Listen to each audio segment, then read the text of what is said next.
telling the untold.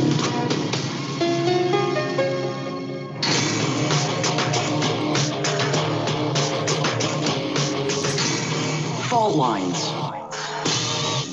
Live from the divided states of America, it is time for another 3 hours of the most disruptive show in American politics, in the politically independent corner. I'm investigative radio show host Shane Stranahan. And in the left corner, I am the indefatigable, ever vigilant, a burning ember in the darkness, your political analyst, Jamarl Thomas. I'm glad you're burning there, Jamarl. Together, we are Jamarl Thomas and Shane Stranahan with Fault Lines. Fault Lines with Thomas and Stranahan. There we go. Throwing Andre for a loop there. I'll admit that was a bit confusing for him, I bet.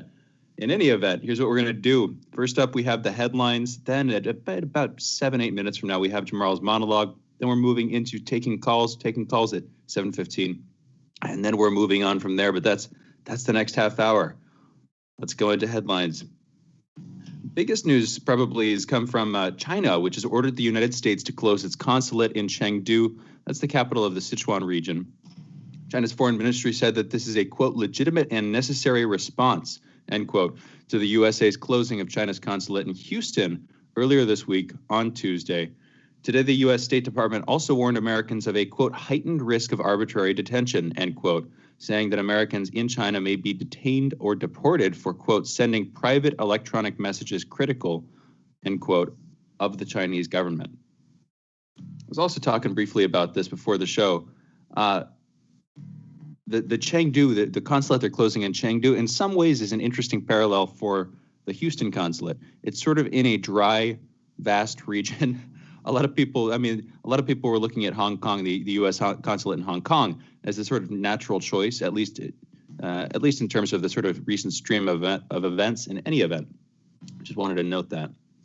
On the Ghislane Maxwell case, Judge Loretta Preska of the Southern District of New York ruled that 5 documents from 2016 containing 94 pages of testimony from Ghislane Maxwell should be unsealed within a week. Many of these pages have been previously released, but Maxwell's lawyer said that those that remain contained answers to, quote, intrusive questioning, end quote, about her sex life. Numerous women have alleged that Maxwell helped recruit and groom them before they were abused as minors by Epstein, and at least 2 have alleged that Maxwell participated in the abuse herself. She is scheduled to stand trial on sex trafficking charges in July 2021, and she faces 35 years if convicted. Again, though, these are for sex trafficking charges. This doesn't include her personal sexual abuse, assumed personal sexual abuse of minors at the time, as well as presumably, anyway. I just wanted to throw that in there. In our next headline, a U.S. fighter jet flew close enough to an Iranian passenger plane yesterday that the passenger plane had to take a safety maneuver, injuring several of its passengers. The U.S. Military Central Command said the fighter pilot was conducting a visual inspection of the Iranian aircraft when it passed near a garrison in Syria where U.S. troops are present. In our next story, in England, face masks are now mandatory in shops, takeaways, banks, different types of stations. This comes after a vote in Parliament. Police will have powers to enforce the new rules, and those who don't follow them could face fines of up to £100, while children under 11 and those with certain disabilities will be exempt. I'm just going to take a brief comment, tack on a brief comment to this one. Compare this to D.C. Mayor Muriel Bowser with the $1,000 fine and children under the age of 3. So in England, the cutoff limit is the age of 11. In D.C., it's age of 3. In England, the fine is £100. In D.C., the fine is $1,000. I'm just pointing out how much sort of more stringent and harsher the D.C. rules are. Just interesting. The Jacksonville, Florida component of the RNC, the Republican National Convention, has been canceled by President Trump, who said there's nothing more important in our country. This is a quote. There's nothing more important in our country than keeping our people safe, whether it's from the China virus or the radical left mob, end quote. This move follows protests from local political groups who are pushing for more thorough safety precautions at the event in Jacksonville. Delegates to the convention will still meet in Charlotte, North Carolina, so it's not a complete cancellation, but for the big event, it definitely is. In our next story, a 93-year-old former SS Nazi guard has been found guilty of accessory to murder and handed a suspended sentence of 2 years in Germany's last, quote-unquote, last Holocaust trial. This is believed to be the last trial due to the here is that this person is going to be the last person convicted for crimes committed at Holocaust, simply due to the age of the other people who have been charged. Hurricane Douglas is rapidly moving towards Hawaii, and although it's a Category 3 hurricane now, it is expected to weaken over the course of the day and through the weekend, where it's expected to hit land on Sunday as it approaches, again, the state of Hawaii. And a last story today. This is a big one. I want to get more on this, and hopefully we'll be able to talk about this with some guests later on. Istanbul's Hagia Sophia has reopened for prayers today as a mosque after more than 80 years spent as a museum. So this was actually back in 1935. It was converted to a museum as a part of a wider secular wave in Turkey. And then just earlier this month, Erdogan approved its reconversion to a mosque, basically approved its use as a mosque, its active use as a mosque for prayer. That's again taking place. The first prayers are taking place there today after, I believe it's about 85 years since it was converted to that museum. So this is for an incredibly old building, been sort of jostled around a few times. Its form has been changed, but tremendously old building. It's just fascinating, man. It's just fascinating from this sort of global perspective, even from an artistic or architectural perspective in a weird way, to see this being put back into use. No real comment on it being used as a mosque there, but this is also another, politically, if you're looking at Turkey, this is a sort of another sign that Erdogan is cozying up to the more conservative Islamic factions within his country. And this, just another brief note here, this is being met relatively well within the country, too. There hasn't been a massive wave of opposition internally. Some international organizations like UNESCO have pushed back on this, but from within the country itself, it seems to be passing with flying colors. We'll see, though. That's the news. You've been listening to Headlines, more again at 8 and 9 a.m. You're listening to Fault Lines with Thomas and Stranahan. All right, Jamarl. What are you going to be talking about today? What's on the agenda? So that's a good question. I initially was going to start talking about something else, but I think in this moment, I'm going to change that and pull an audible. So we are ball hurling through space. I've said this on more than one occasion because I try to pinpoint and point out to people that the normal situation of going to their job and going to their work and getting cash and buying this and buying that, etc., that's somewhat of an overlay on reality. The grand scheme of things, what's real in that process is you are hurling through space at fantastic speeds, and there's all sorts of spatial phenomena. We talked about Comet Neowise the other day that we encounter.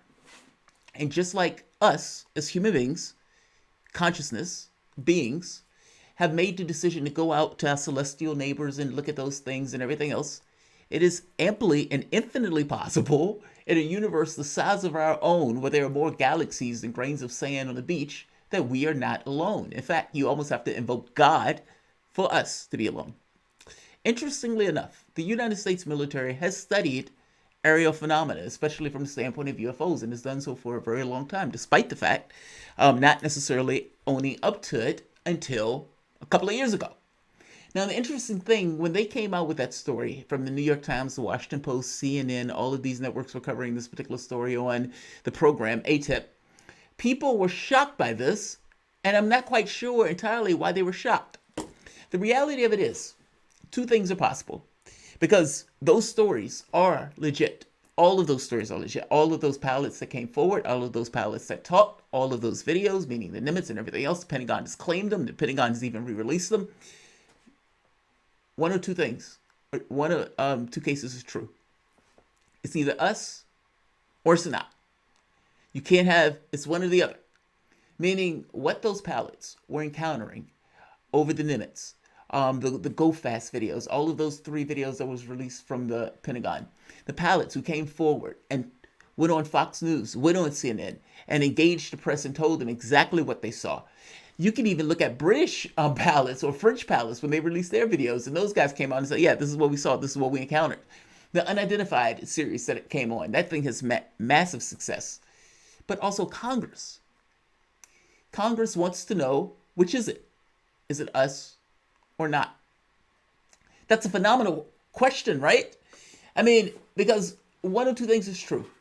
Either there's something that is visiting our shores that is not from this planet, or there is something and someone on this planet that has developed technology that is so phenomenally beyond what pilots who are up in the skies saw and encountered that it seemed foreign to our shores.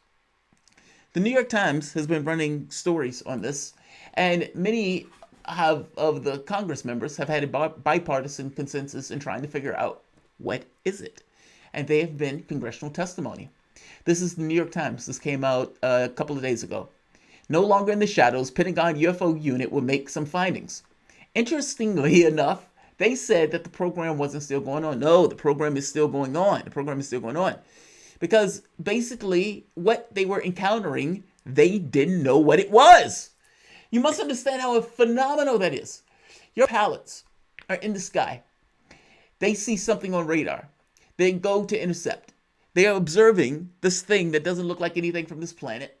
And it shows flying phenomena that goes beyond anything that our pilots have seen. And I've shocked our pilots to the core, so much so that the pilots were like, it can't be us. Now, is it possible that there's a black budget project somewhere that we don't know about? Yes, that is possible. But even that's phenomenal, because that would mean that you have a sidetrack of technology that is running parallel to our own that is vastly outmatched anything that we have and that we are even aware of. So much so it looks alien. Even that's mind-blowing. Let me read part of this. Just July 23rd. Despite Pentagon statements that the disbanded and once covert program to investigate unidentified flying objects, the effort remains underway, renamed and tucked inside the Office of Naval Intelligence, where officials continue to study mystifying encounters between military pilots and unidentified area vehicles. Pentagon officials will not discuss the program, which is not classified but deals with classified matters. Now, you must understand, the Pentagon has started working with Academy to the Stars, or to the Stars Academy, which is basically an organization set up to produce UFO content for explanation purposes, but also militaristic contracts, saying that they have materials and all of this other stuff. The Pentagon officials will not discuss right. Yet it appeared last month in a Senate committee report outlining spending on the nation's intelligence agencies for the coming year. The report said the program, Unidentified Area Phenomenal Task Force, was to standardize collection and reporting on sightings of unexplained aerial phenomena and aerial vehicles, and was to report at least some of its findings every 6 months. Meaning Congress is standardized, or Congress wants to know what is going on. Senator Marco Rubio, the Florida Republican who is an acting chairman of the Senate Select Committee on Intelligence, told a CBS affiliate in Miami this month that he was primarily concerned about reports of unidentified aircraft over American military bases, and that it was in the government's interest to find out who was responsible. He expressed concern that China or Russia or some other adversary has made some technological leap that allows them to conduct such activity. Understand, the technology that they're encountering is so wildly beyond what they typically encounter. They thought, this can't be us.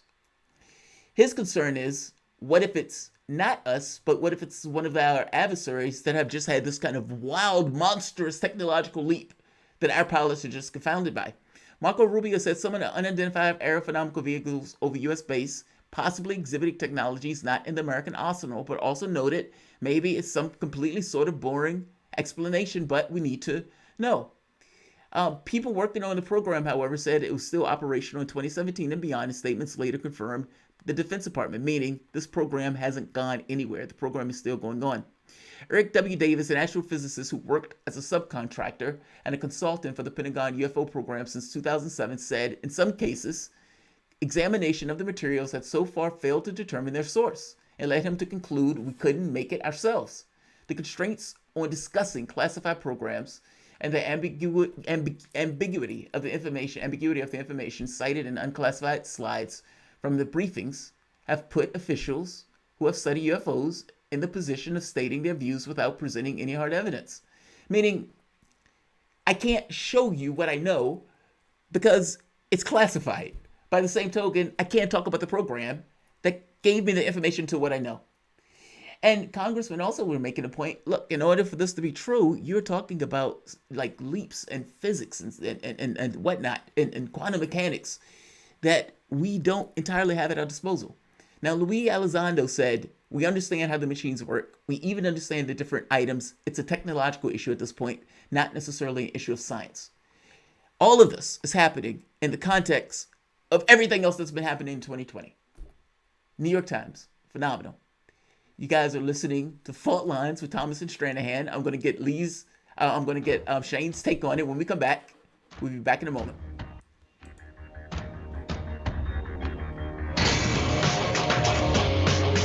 Fault Lines. So, Sean, what do you want to talk about today? Well, Bob, that's easy. I want to talk about the need to stop the development of self-driving cars. Again, Sean, you're driving me nuts. I think the self-driving car thing's already out of the gate. No, it's never too late. See, now the leading experts in the field, just pick one, whichever one, leading experts have repeatedly warned us about the dangers of artificial intelligence. Look, I'm telling you, man, we have to stop the robots by any means necessary. I see what you did there. Yep. Tune into our show By Any Means Necessary daily from 2 to 4 p.m. Eastern Time on Radio Sputnik. And don't forget to call in at 3:20 p.m. to our studio number 202-521-1320. And if you miss us live, check us out on SputnikNews.com, Spreaker, iTunes, iHeartRadio, Spotify, or wherever you listen to podcasts to stay up to date on the latest political, social, and economic movements shaping the world around us.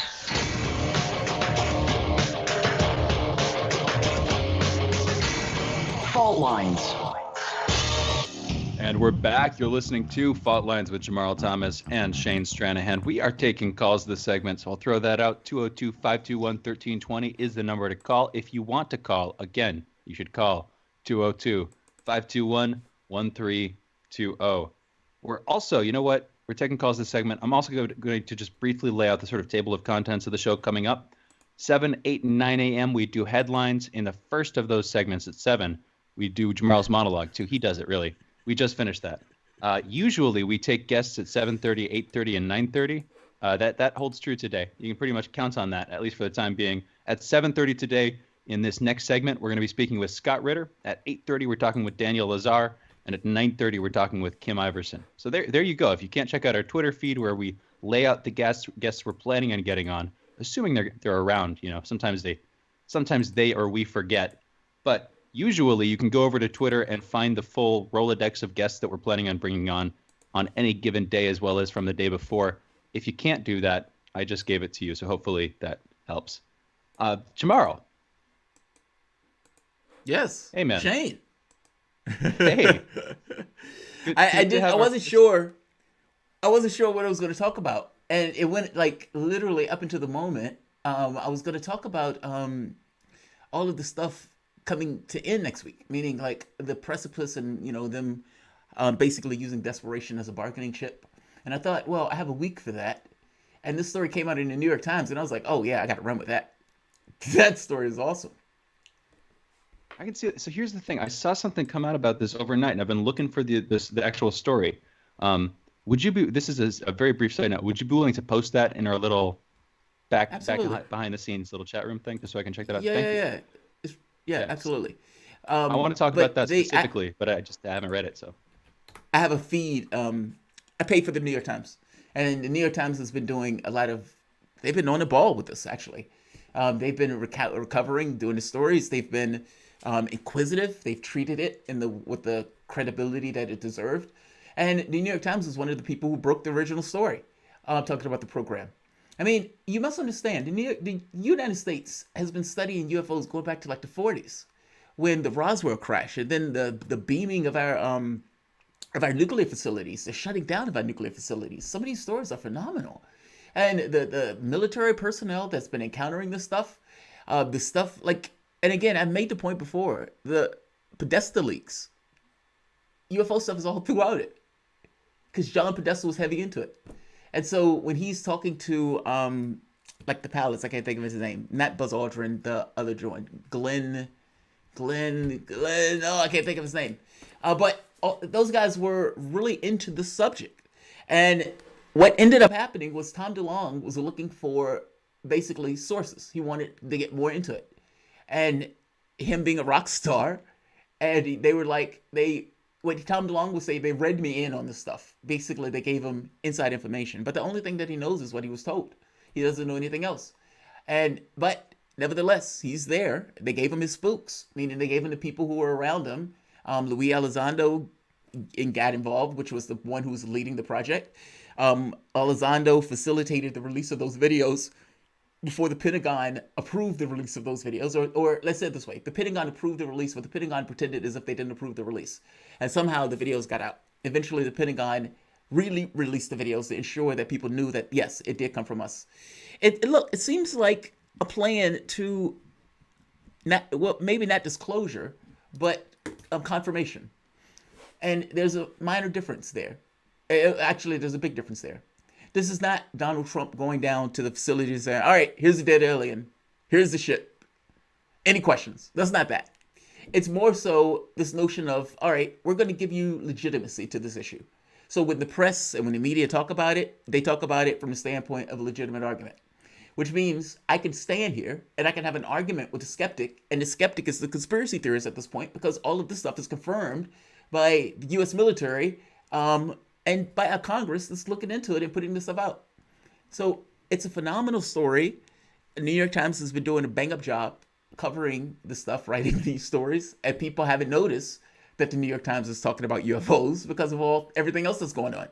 So let's go to callers. I'm going to give you a chance to peruse that. So let's say Tarif from New Orleans. What's on, Tarif? And by the way, Tarif, there was another study out saying that hydroxychloroquine didn't do the job. Just letting you know. Well, I think y'all need Del Big Tree on. I think he was something totally different. But anyway, okay. I have link these articles to y'all thing today. Underneath your tweet today is 4 of them. Scientists focus on how immune cells, T cells, fight coronavirus in absence of antibodies. So it's like the T cells is doing a better job than the antibodies. Well, the antibodies, if it was a football team, it get you halfway to the end zone, but the T cells will get you all the way. And so all that money being pumped. There's a difference. Wait. There's a difference. The antibodies are just there after the fact, if I'm not mistaken. Meaning you've had the virus, you've had the illness, and now you have these let's say immune system component of your immune system that is now looking out to protect you for if it happens later. Whereas the killer T cells are direct going after the virus, if that makes sense, if I'm understanding that correctly. I could be wrong though, and we may have to have a doctor on to explain it. But go for it. I'm sorry to interrupt you. It's all right. Well, yeah, somebody can explain it better than me. Yesterday, Robert F. Kennedy and Jr. and Alan Dunksters had a debate about vaccine safety and whatnot, and military vaccines dealing with the COVID-19 thing. And it was a good debate. I have to say, I like the view of Robert F. Kennedy Jr. dealing with the safety of vaccines when he was putting out evidence and facts dealing with, people, children coming down with autism and other ailments dealing with these vaccines and whatnot. And he was saying that he's pro-vaccine, but pro-vaccine safety. Alan Dunksters was coming from a different point of view dealing with military vaccines. And also yesterday, Bill Binney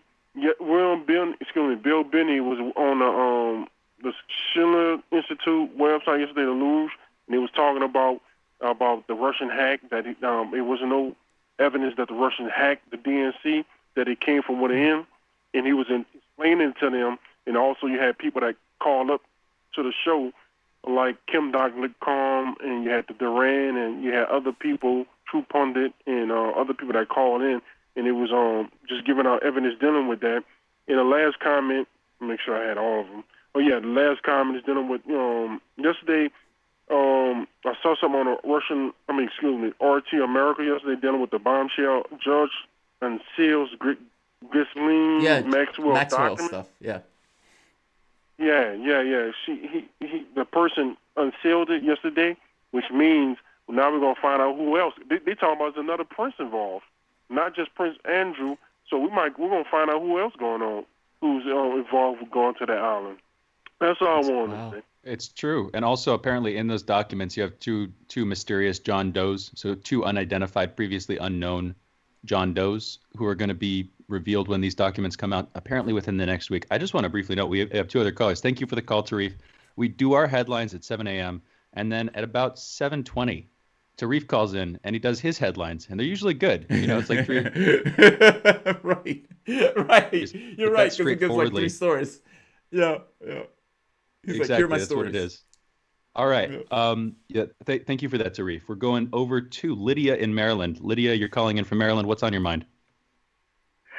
Yes, I have been reading a paper sent to me by a friend that makes a historical argument that COVID-19 is, in fact, a biological weapon that not developed by China, but developed as a long process, started in the United States and mainly in the United States, but by other countries increasingly too, that it is the result of bioweapon development through level 4 labs, that what they do is to give viruses that occur in nature something called gain of function, meaning they teach those viruses or build those viruses to make them more lethal and more transmissible.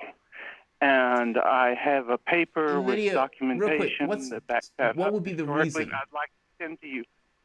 Yeah, go ahead. Okay, no, feel free to send it. But what would be the rationale for it? What would be the reason for it? Yeah. What's your email? Oh, it's at the bottom of the video. It's jamarbiz@gmail.com. I guess what I'm asking you is, what's the rationale for doing that? What would be the reason for them to do that? That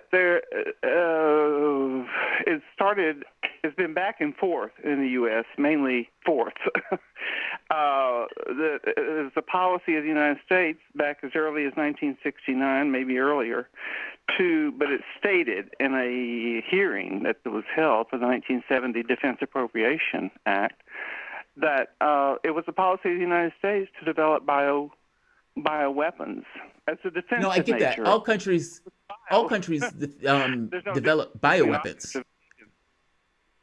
Right, that's what I'm getting at. All countries develop bioweapons. I guess I'm getting into what would be the rationale for creating a weapon that is visited on your population and populations around the world like this. Well, it leaked. It wasn't deliberate. Oh, okay. Is that what you're saying? I guess that's what I'm asking. I guess I'm asking why would somebody do that? But fair enough. I appreciate it, and definitely send the information. I'm open to reading it. I am highly doubtful, highly suspicious on the idea that this was a bioweapon. I just am, but I'm open to. We could have like a 5-minute conversation about that, but we only have about a minute left, and we've got David. Right. David calling in from Texas. I think it makes sense to go to David. David, you're on the line. What's going on, David? Yes, sir. Good morning. I got a take on this anti-BDS, the movement they've got going on. And I tell you, this is the first time in my life I'm not proud to be from Texas. I called some of my different representatives, to see how they felt about it, and they're all for it. And even with Dr. Lindman there, I got a little problem with him. He's talking about he doesn't vote because elections don't make a difference. And I think I can tell you how elections can start making more of a difference. Is if you can't boycott Israel, you can boycott Israel first politicians. I'd say in maybe 2 election cycles by 2024, you could make a difference in your candidates for president and what have you. But you need to start with local elections. Go ahead. Thank you. I appreciate that. Thank you for the call, David. Yeah, I can agree with that to some degree, I guess. I mean, I like Lindman, and I think he has a good point, but I get where you're coming from. There should be consequences for bad behavior and, so forth. But with that, we have to take a break. You guys are listening to Fault Lines with Thomas and Stranahan. Coming up is Scott Ritter. Oh, that's going to be a great conversation. We're going to have a talk about Russia and so forth. You're listening to Fault Lines. Thomas Stranahan. Back in a moment.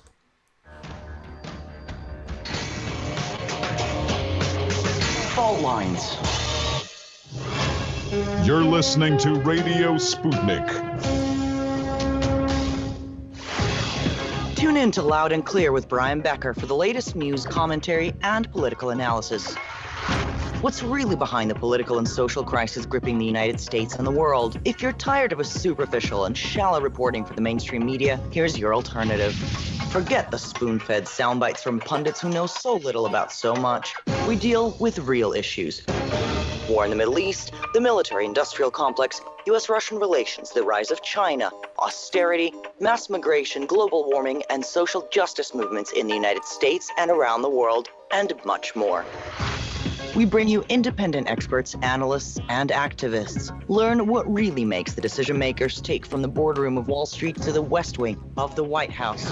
Here is where the people fighting for Chan speak and are heard loud and clear. 5 days a week on Radio Sputnik and SputnikNews.com.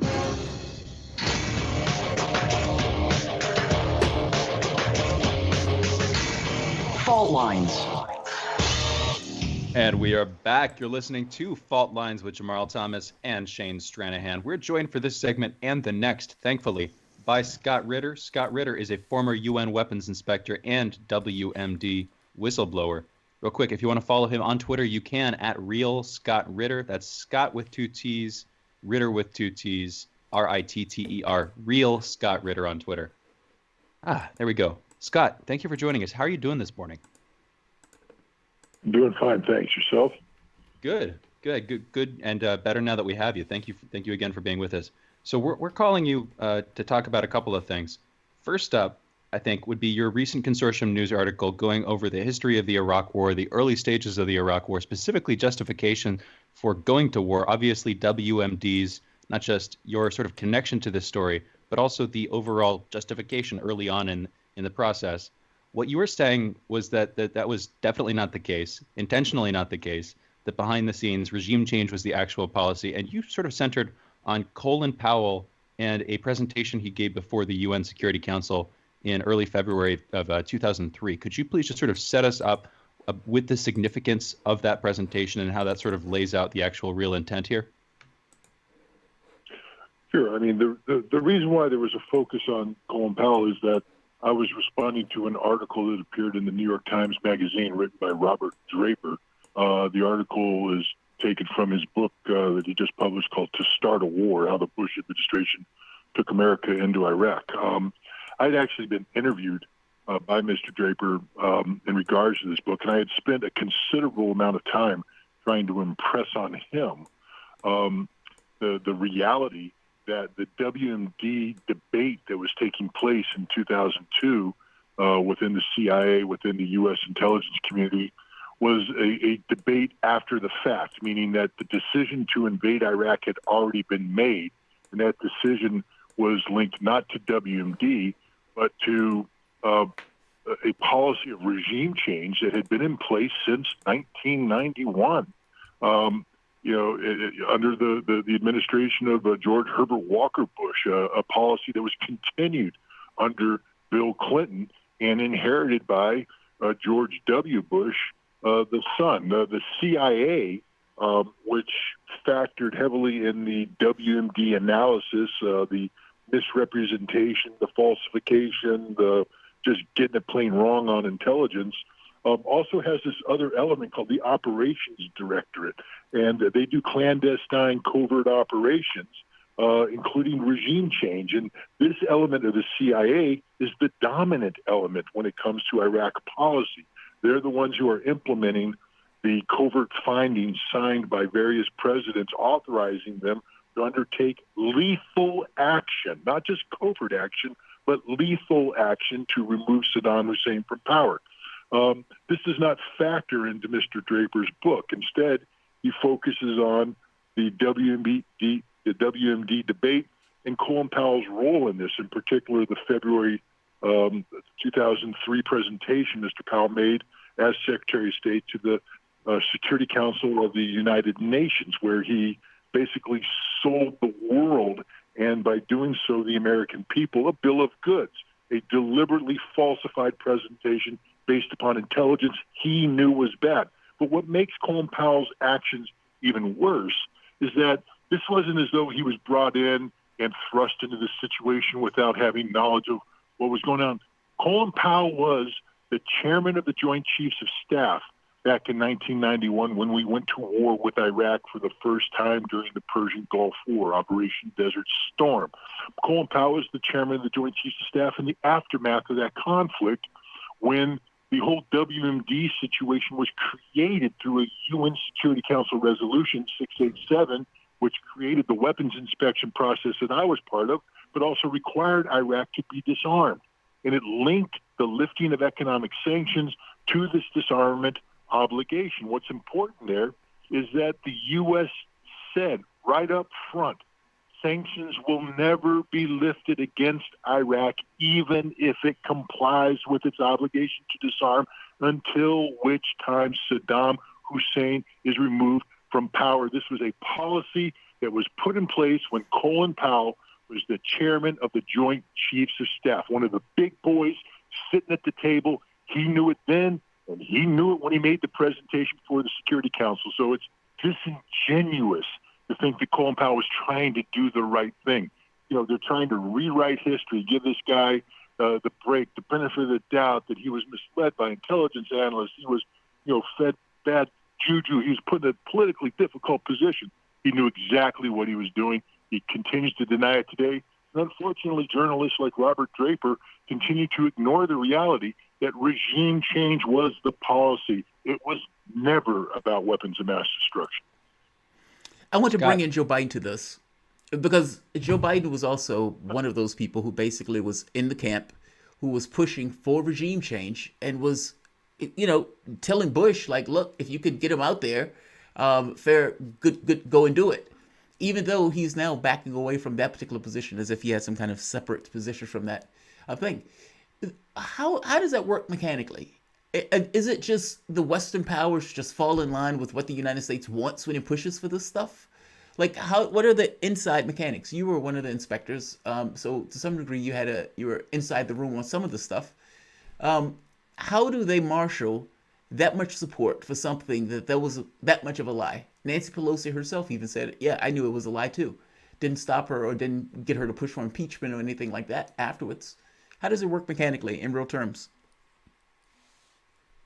Well, first of all, we have to understand when Nancy Pelosi says, yeah, I knew it was a lie, she's a liar. You can't say, I knew it was a lie, unless you have equipped yourself, armed yourself with the totality of information available. She simply bought into the narrative. She can't say she knew it was a lie about WMD. She bought into the narrative. She's one of the political cowards that understood that politically it played well to the American people to say that Saddam Hussein is the manifestation of, modern manifestation of Adolf Hitler requiring Nuremberg-like retribution. He has to go. That narrative, the American people were buying into. So she, the political coward that she is, embraced that narrative because she didn't want to do political harm to herself or her party by standing up for truth. So no, Pelosi didn't know what was going on. I was a weapons inspector, and I was in the room. I've been in the White House Situation Room briefing the deputies committees on these issues. I've been in England briefing the head of their intelligence, Israel briefing the head of their intelligence, etc. We knew as inspectors from day one that we were fighting an uphill battle. We knew by the end of 1991 what I said, that the U.S. policy was that it didn't matter what we did as inspectors, sanctions would never be lifted. One of the reasons why we knew is, A, we were in the room when the policy was articulated, but B, the Iraqis would confront us. Why should we cooperate with you, they would say. It doesn't matter what we do here. The sanctions won't be lifted, so why should we allow you into our country, into our most sensitive facilities, when this isn't about disarmament, it's about regime change. You want to come into the presidential palace and you tell us it's about disarmament, but we know what it's about because your team's full of U.S. intelligence operatives who are gathering intelligence so you can better target our president. And you know what? They were right. One of the sad stories of the inspection process was an inspection team that I led in 1996, June, that was used by the CIA to launch a covert coup against Saddam Hussein. We were supposed to inspect certain facilities related to Saddam's security, lock them down, and then the coup would rise up, take Saddam out, using the inspection as cover to launch cruise missiles. The coup failed. The CIA fled, leaving the inspectors to hold the bag. And from that moment on, every time I went to Iraq, the Iraqis looked at me saying, "Are you trying to take out our president this time?" People say, why didn't the Iraqis cooperate with the inspectors? I just gave you one of the biggest reasons why they didn't cooperate with the inspectors, because the process had been hijacked by the United States to take out Saddam Hussein. That's the reality. Joe Biden knew this. Nancy Pelosi knew this. Everybody knew this. It wasn't about weapons of mass destruction. It wasn't about chemical programs that we as inspectors dismantled and destroyed the chemicals. It wasn't about a biological weapons program that had been dismantled by the inspectors with the material destroyed. It wasn't about ballistic missiles that we hunted down and destroyed as inspectors. It wasn't about a nuclear program that was dismantled by inspectors. If it was, sanctions would have been lifted. Iraq would have been brought back into the family of nations, and there never would have been a war. It was about getting rid of Saddam Hussein. You say, how can the United States get rid of this? Who can stand up to the United States? No one, especially back in 1990, 1991. The U.S. uses its position at the United Nations Security Council to craft policies, to push them down the throat. They lie to people to get their votes. And once you have a Chapter 7 resolution, which is the highest form of enforcement allowed, meaning that if you pass a Chapter 7 resolution, you can use military force to enforce it. Once you have that resolution on the books, you can't back away from it. It becomes law of the land, international law. The U.S. pressured the world into passing a resolution 687 under Chapter 7 of the United Nations Charter, which said Iraq must be disarmed. Once that resolution was in the books, the U.S. could use that for whatever nefarious purposes it wanted, up to and including trying to create legitimacy for an invasion and occupation of Iraq in 2003. So what's on the other side of this? I was thinking we could come back maybe to 1991, 1992 in the wake of Operation Desert Storm, the work you were doing there. Specifically, we're talking about the Scud missiles, where you had approximated about 100 of those. That approximation was later revealed to be correct. Then the CIA jumped in and said that, no, it was 200. It was double what you estimated. It seems like you came in then and sort of corrected the score there, but that was for null, because like you're saying, there's this underlying agenda. So what I'm getting at here is, how is that, if we take that as true, if we take as true the fact that the CIA and more broadly different apparatuses of the American state are going to not try to de-escalate tensions, but to try to use tensions to get what they want, to enact their will in various ways, politically and militarily around the world, how should that affect how we view our foreign policy and the agents carrying it out? Well, American foreign policy is for the sole benefit of the United States of America. I mean, there's been this narrative about, and we hear a lot of talk about, the post-war rules-based liberal order. That is, the arrangement that emerged at the end of the Second World War between the United States and Europe, and indeed the United States and Japan, where we redefined global relationships based upon what we call the rule-based order, the rule of law set forth by the United Nations Charter. And this is something the United States sold to the world as this is the way it needs to go. This led to, this defined everything from political and diplomatic relations, economic relations. It helped set up the Cold War because we were the good guys, the rules-based liberal order, against the bad guys, those evil Soviet communists that were seeking to dominate the world, and we were there to stop them. But the fact was, we were seeking to dominate the world. The rules-based order only works if America is at the top of the pyramid, and so that's how we have to understand the reality. This doesn't mean that the United States isn't capable of doing good. We're capable of doing great good, but we only do great good when it benefits the United States. We don't go out there. We're not a benevolent nation. We're a very selfish nation, and we're becoming more selfish today as this rules-based order erodes, as the far corners of the world are rising up saying, hey, we don't want to buy into this domination of the globe by this transatlantic relationship between the United States and Europe. We are not happy with the expansion of NATO, not only within the European borders, but expansion of NATO's roles and missions into the Mediterranean, into the Middle East, into Asia. Now they're talking about moving. the world is standing up and saying enough is enough. And so American foreign policy right now is very much on the defensive in terms of trying to preserve what we had gained in the aftermath of the Second World War. What happened in Iraq is part and parcel of this. We were dealing with a situation that emerged in the aftermath of the collapse of the Soviet Union in 1991. The United States had an opportunity. Scott, wait, we're going to have to bring you back in. We're going to have to take a break. We're going to bring you back in and you can finish your point. You guys are listening to Fault Lines with Thomas Stranahan. This is Scott Ritter, UN Weapons Inspector, WMD Whistleblower. We'll be back in a moment.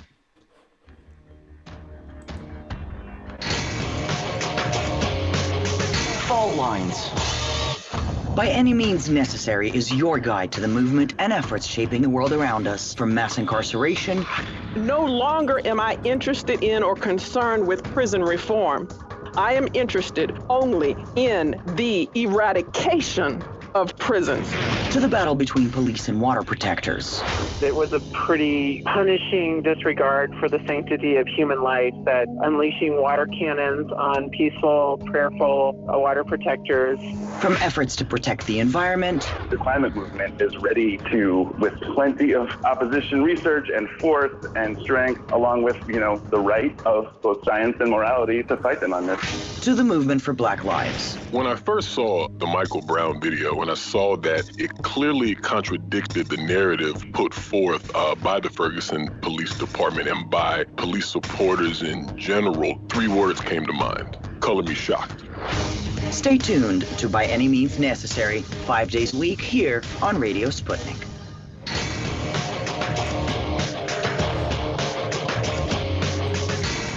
Fault Lines.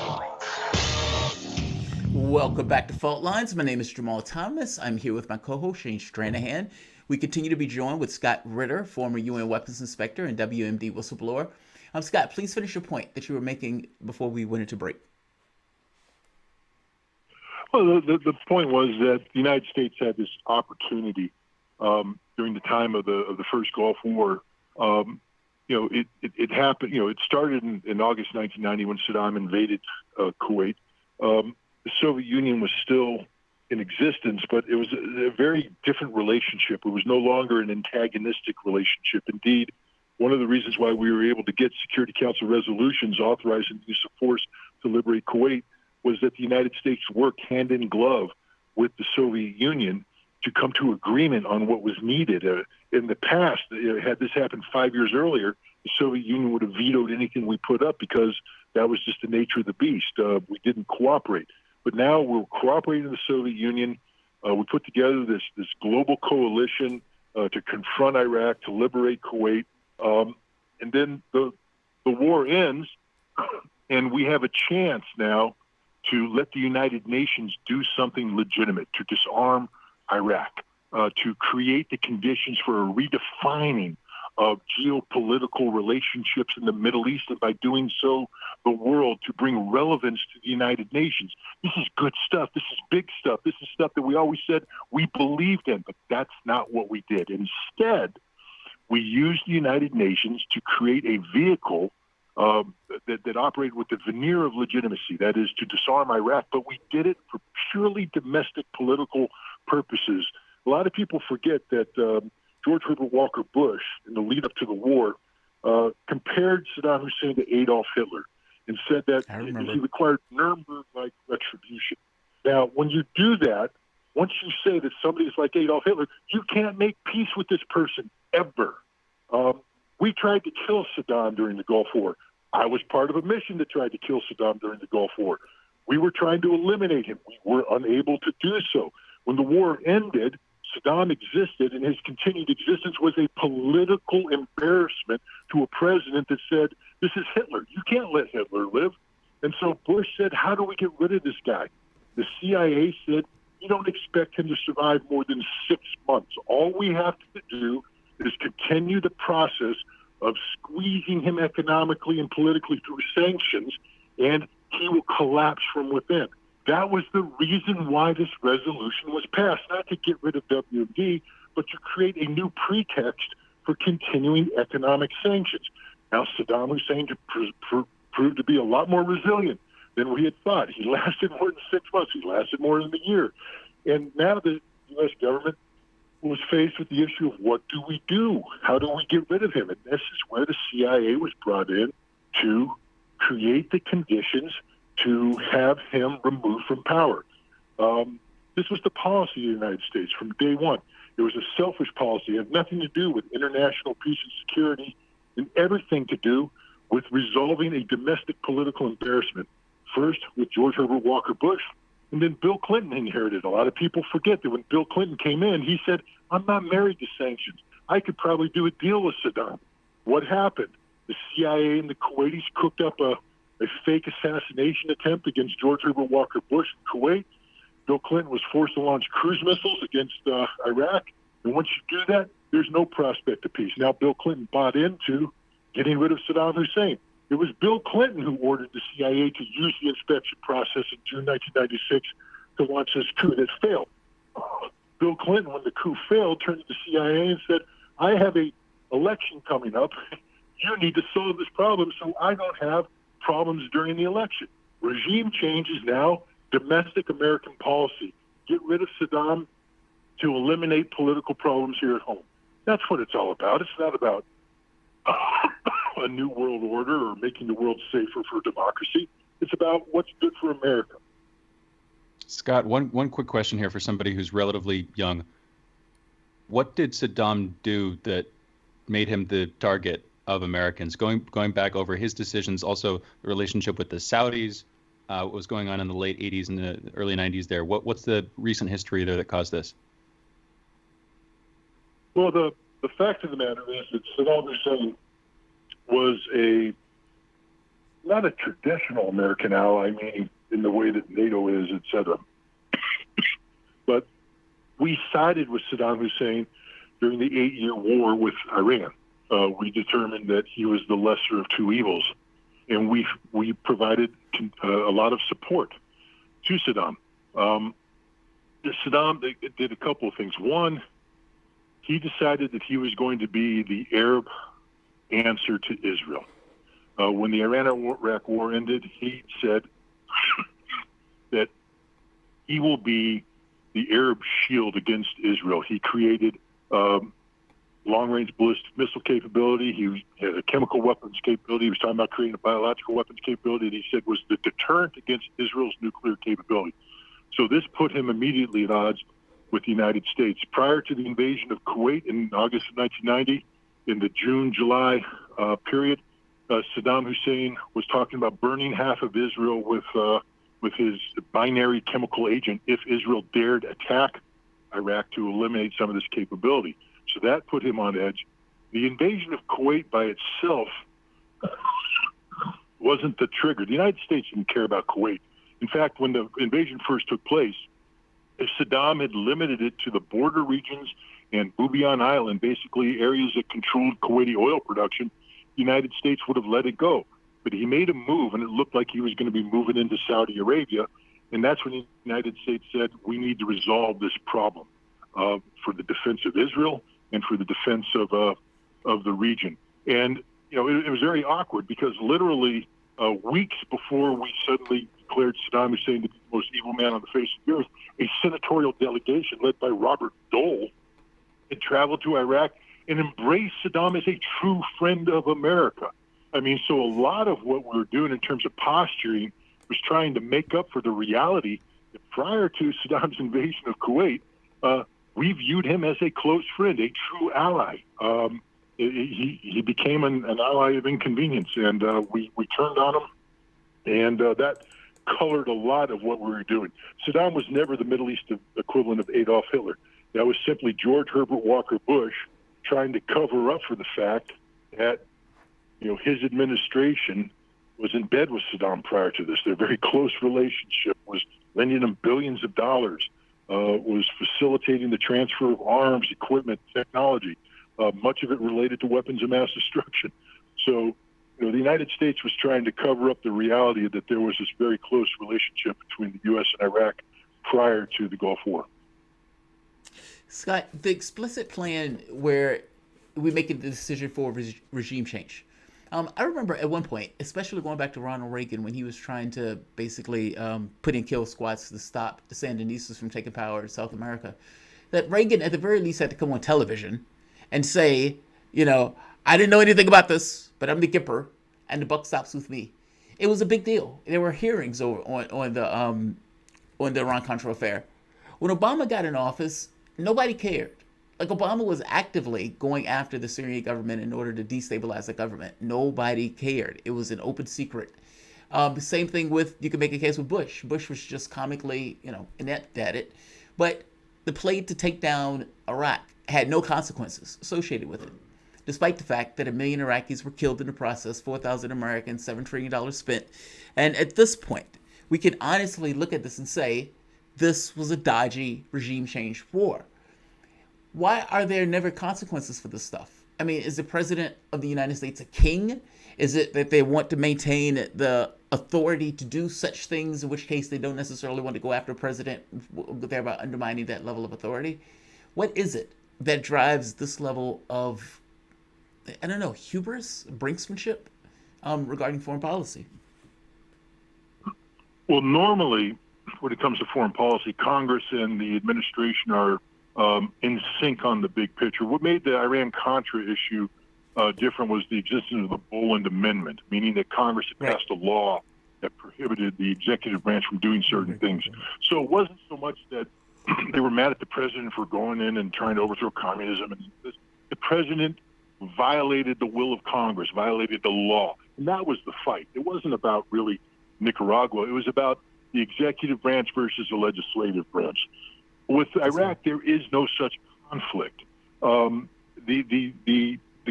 Congress is, and normally under most circumstances, Congress is a very compliant tool of the executive. The executive goes and briefs Congress, as the CIA feed them, whatever information that needs to be fed, and then Congress passes laws. Congress passes resolutions that support policy objectives. Congress was never in opposition in a meaningful way to what the United States was doing in Iraq. One of the reasons why Joe Biden and I went at it in September 1998 when I testified before the Joint Armed Services Committee and Foreign Affairs Committee was that I threw that in his face. I said, I'm holding a mirror up to you, and I'm showing you this is your policy. You said you support this, and now you're going against it. You said you wanted me to go into Iraq and disarm Iraq. You said the weight of the United States would be behind the inspectors. And now when I'm trying to do the job, by the way, if I complete my job, it's going to be inconvenient because we're going to show Iraq is disarmed, but I'm trying to do my job, and you suddenly decide, no, we don't want to support you. That was the problem, is that Congress has always been behind a hardline stance against Saddam Hussein's Iraq, up to and including regime change. When a covert finding is signed by the president, he briefs the Big Eight. So Biden knew about the coup attempt. Biden knew about all this.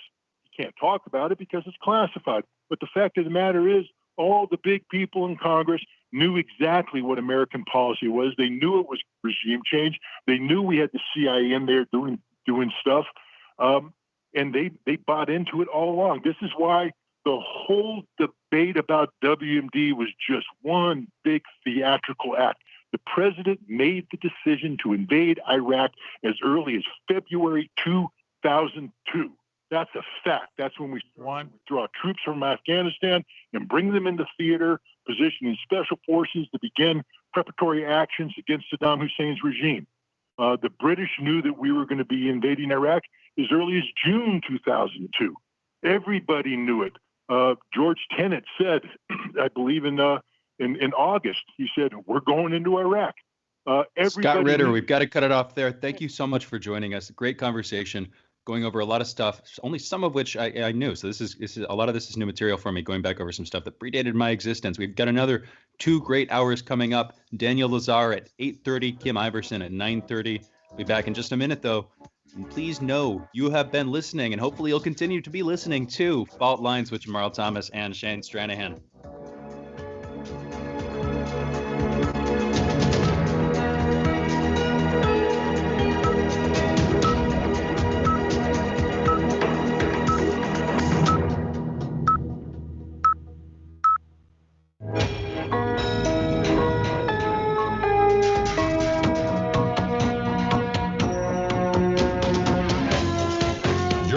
listening to Radio Sputnik.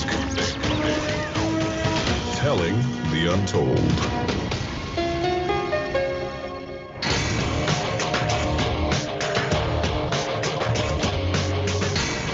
Fault lines. Live from the divided states of America, welcome to your daily inoculation for propaganda. In the left corner, I am the indefatigable, ever vigilant, the last antibody to the sick and seizing political system, your political analyst, Jamarl Thomas. And in the politically independent corner, I am the relatively less described radio show host, Shane Stranahan. I still need to come up with something for that, man. Go ahead, though. You are listening to Fault Lines with Thomas and Stranahan. In the news, we reported that at least 15 people were wounded in a shooting outside of South Side of Chicago funeral home on Wednesday night. Mayor Lori Lightfoot initially denied the need for federal assistance, but has since relented and is now accepting federal support, but says she remains vigilant about abuses of power. This is in context of Donald Trump basically putting troops on the street, saying that they were going to put troops in Chicago, to which she initially balked at the prospect. We're going to talk about that a little bit later because I definitely want to mention that one. China has ordered the United States to close its consulate in Chengdu, the capital of Sichuan, right. China's foreign ministry said that this is a quote-unquote legitimate and necessary response to the United States closing of China's consulate in Houston earlier this week on Tuesday. Today, the United States State Department also warned Americans of a quote-unquote heightened risk of arbitrary detention, saying Americans may be detained or deported for sending private electronic messages critical of the Chinese government. On the Ghislane Maxwell case, Judge Ritter of the SDNY ruled that 5 documents from the 2016 containing 94 pages of testimony from Ghislane Maxwell should be unsealed within a week. Many of these pages have been previously released, but Maxwell's lawyers said that those that remained contained answers to quote-unquote intrusive questioning about her sex life. Numerous women have alleged that Maxwell helped recruit and groom them before they were abused as minors by Epstein, and at least 2 have alleged that Maxwell's participated in the abuse herself. She's scheduled to stand trial on sex trafficking charges in July 2021 and faces 35 years if convicted. A U.S. fighter jet flew close enough to an Iranian passenger plane yesterday that the passenger plane had to take a safety maneuver, injuring several of the passengers. The United States Military Central Command said that the fighter pilot was conducting a visual inspection of the Iranian aircraft when it passed a garrison in Syria where the U.S. troops were present. And that totally makes it okay, now that you've explained that. In England, face masks are now mandatory in shops, takeaways, banks, and stations. This comes after a vote in Parliament. Police will have powers to enforce the new rules, and those who do not follow them could face fines up to £100, while children under 11 and those with certain disabilities will be exempt.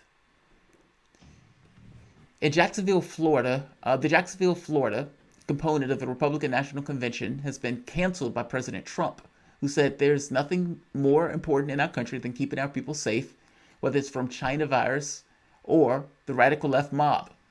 This move follows protests from local political groups who are pushing for more thorough safety precautions at the event.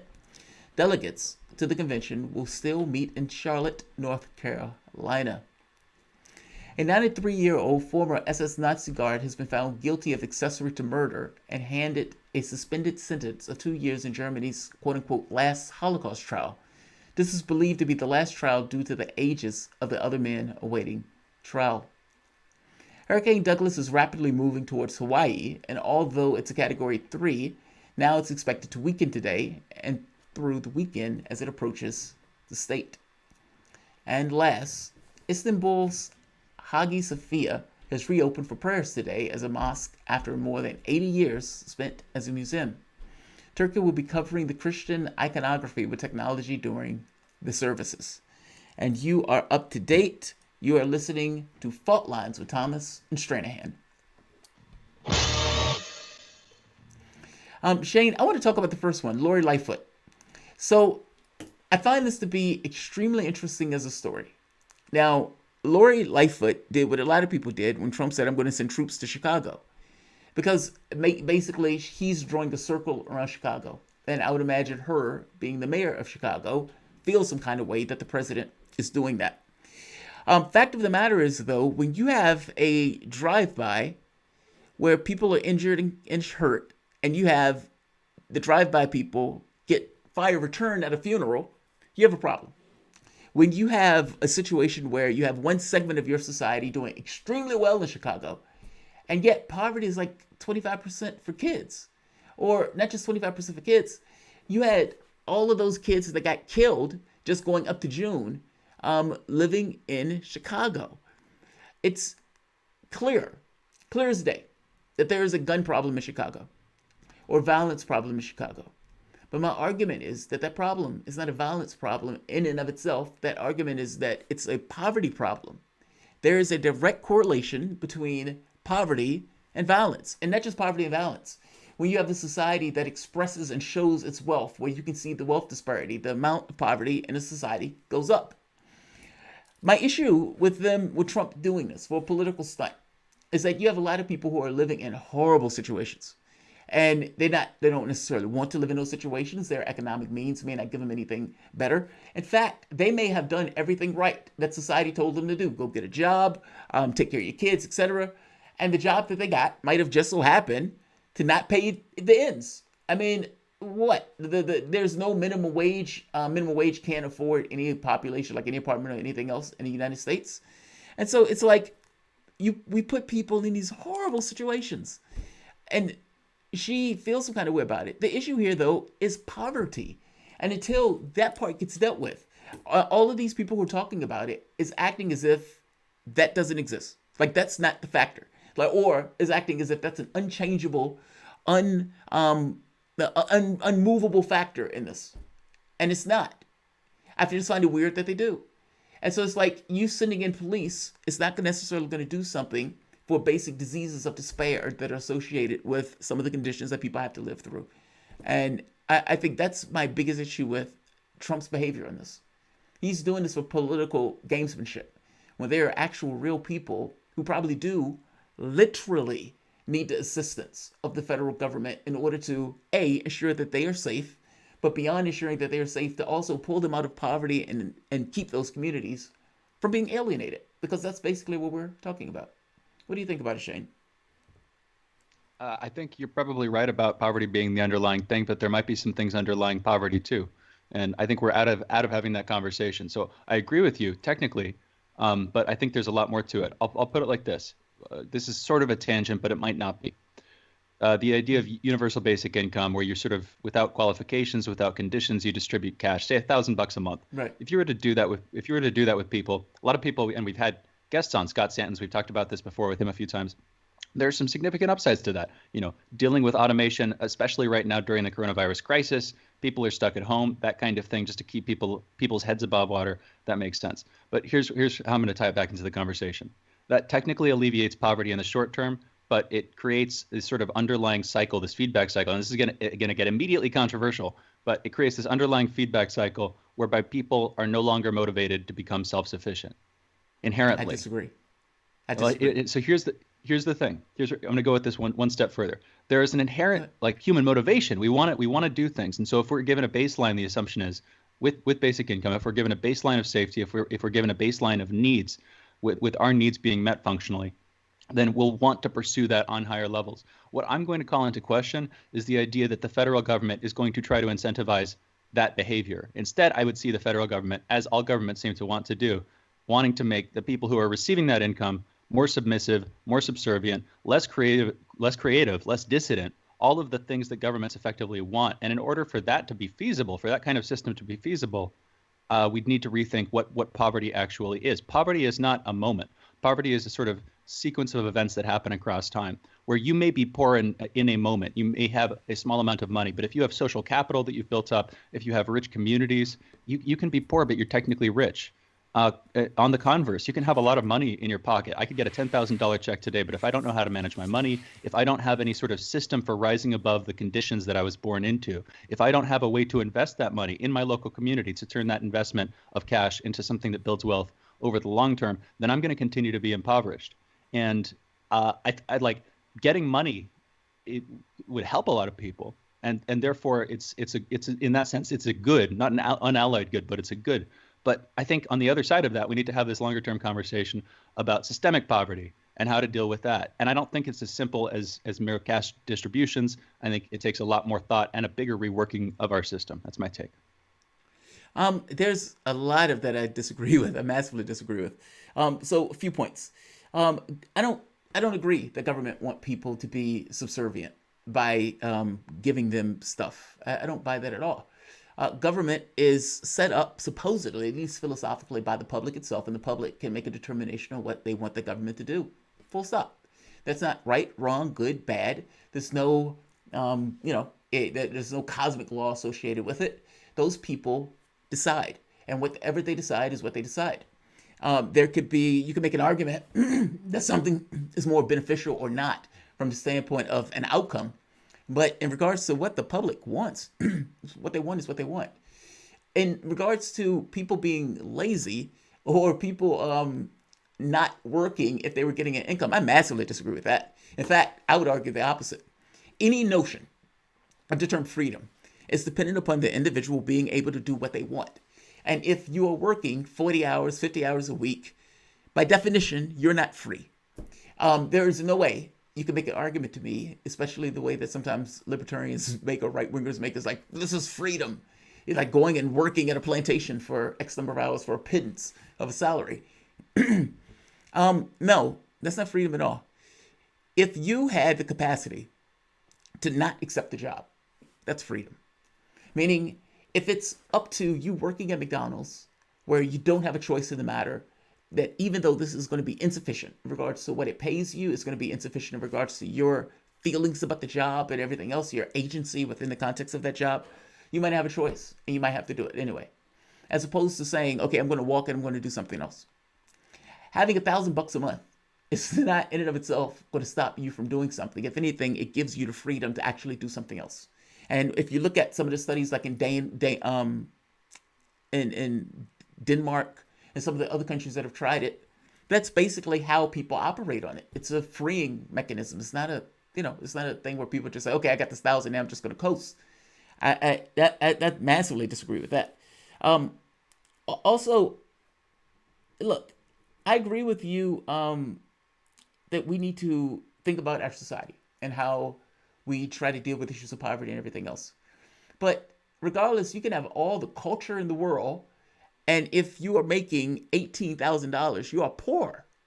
I'm sorry, you are. At a certain point, there is no way for your ends to meet in that situation, regardless of the things that are around you. And I find it to be a gross unfairness, where you have people who work their entire lives, who basically buy these products, shop at these stores, who invest their taxes in regards to the society that they're living in, to pay for the cops, the fire departments, all that stuff. And then you have a certain section of that society that walks with nearly $1 trillion, like Jeff Bezos. And then they're like, well, look, you can have a rich culture and be dirt poor. No, I agree with you that poverty is more instantiated. I mean, it's not something that you say, all right, here's a check and go about your business. I agree with that. And I even agree that there are larger conversations regarding how do you pull yourself out of that. But let's be clear, this country had a very specific culture, a fascistic culture that went on for the last 400 years or so. And those things have consequences. And until we deal with that, nothing changes in regards to the major systemic ways in which we've instantiated poverty and an underclass.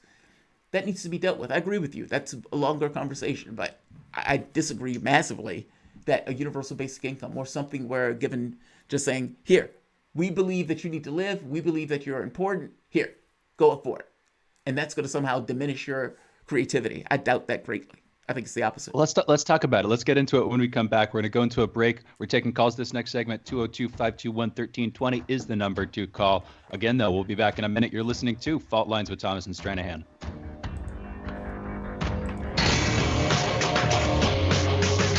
Fault lines. Want to talk? Get in touch with us at radio@sputniknews.com.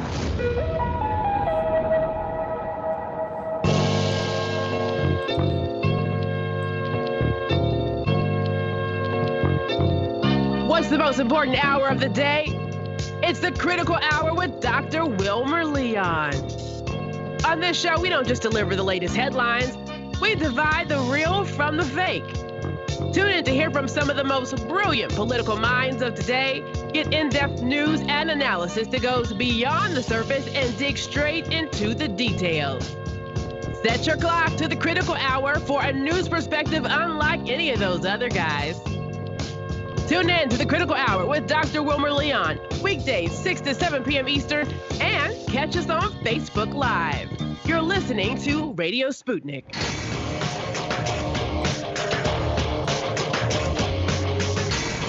Fault lines. And we're back. You're listening to Fault Lines with Jamarl Thomas and Shane Stranahan. Again, we are taking your calls this segment. 202-521-1320 is the number to call. I will also briefly give out our numbers here. How you can listen to us, really. If you're in D.C. and you want to catch us on the airwaves on radio, you can, 105.5 FM and 1390 AM. That's, again, in the D.C. area. If you're in the Kansas City area, you can listen to us 102.9 and 104.7 FM, also 1140 AM. If you want to listen to us online on your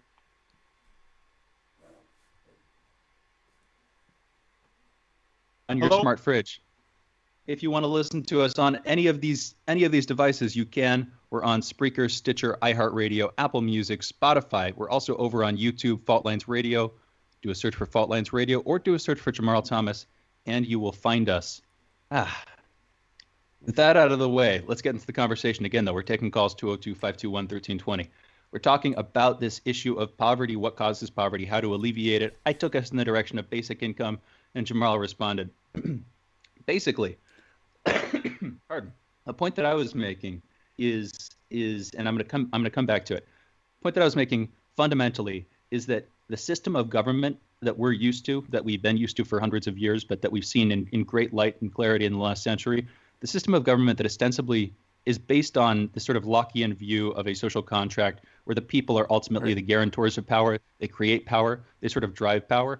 I think it's pretty obvious that that's not the case. I think if you look at practically any country that's ostensibly liberal democratic, that's an illusion that was used to justify not decreasing power by the federal power, but increasing the executive power over the course of just a few decades, maybe a few centuries in some cases. In other words, and this happens a lot. Just as a brief side note, if you have, say, the divine right of kings, for instance, that was very quickly, and we remember it as this attempt to sort of increase the king's power, but originally it was like an attempt to restrain the king's power. It was this view that there's this sort of divine moral order that can restrain the sometimes misguided actions of kings or whatever, and that will rein him in. But of course, eventually, the view was the king was sanctified by the divine, and that gave the king greater power. I think a lot of the same thing happened with democracy in the 20th, and it continues in the 21st centuries.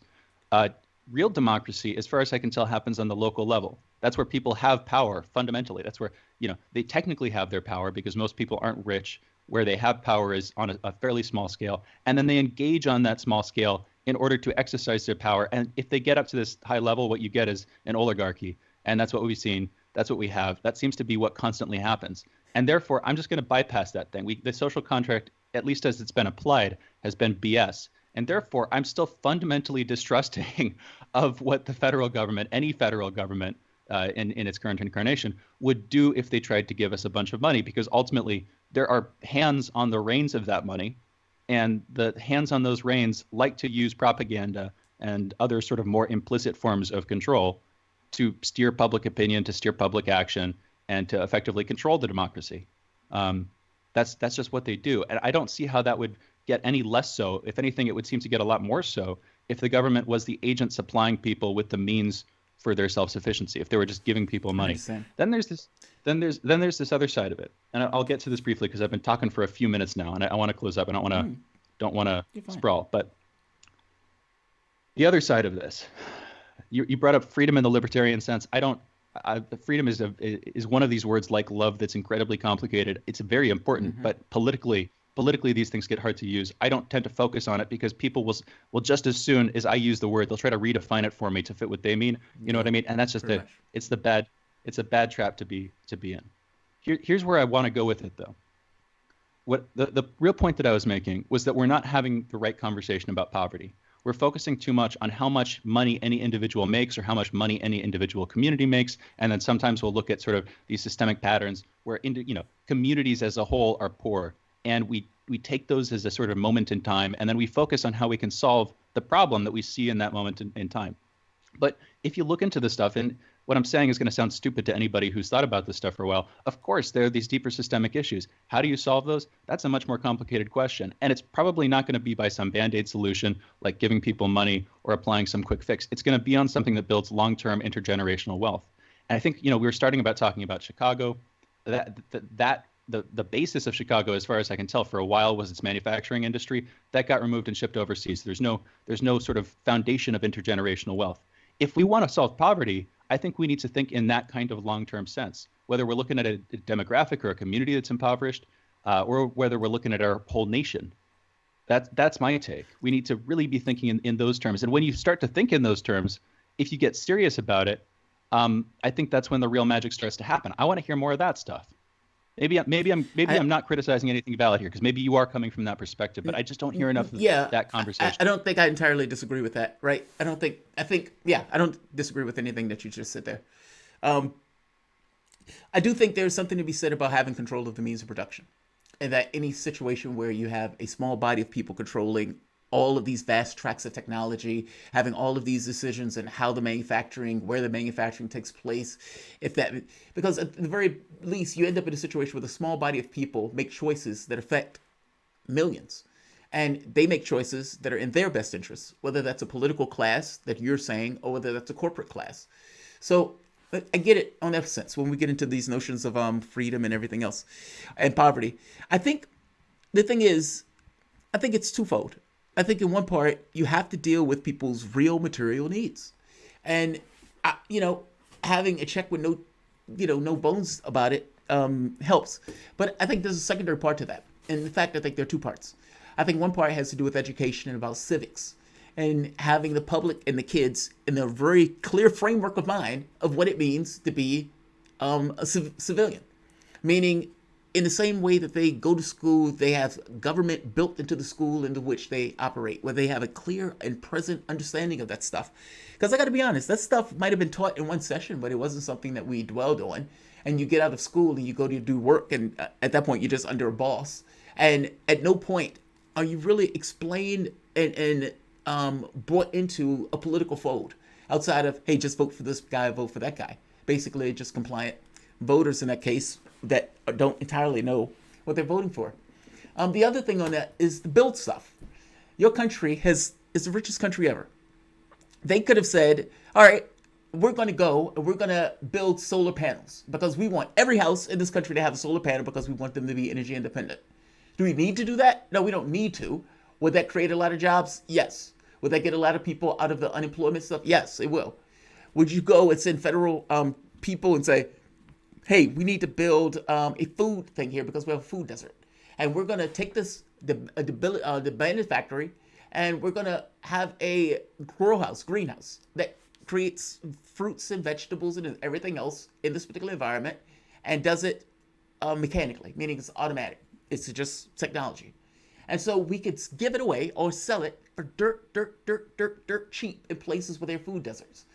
You're basically using the federal dime in order to produce buildings and jobs for the population that will create tax money to go back to the federal government. Now, this also means that you're able to set a certain amount of wage, because if you're setting your wage at $15 an hour, then people go to that as opposed to other things. I'm making a point that you're right, Shane. I agree with you. It goes deeper than just saying, here's a paycheck.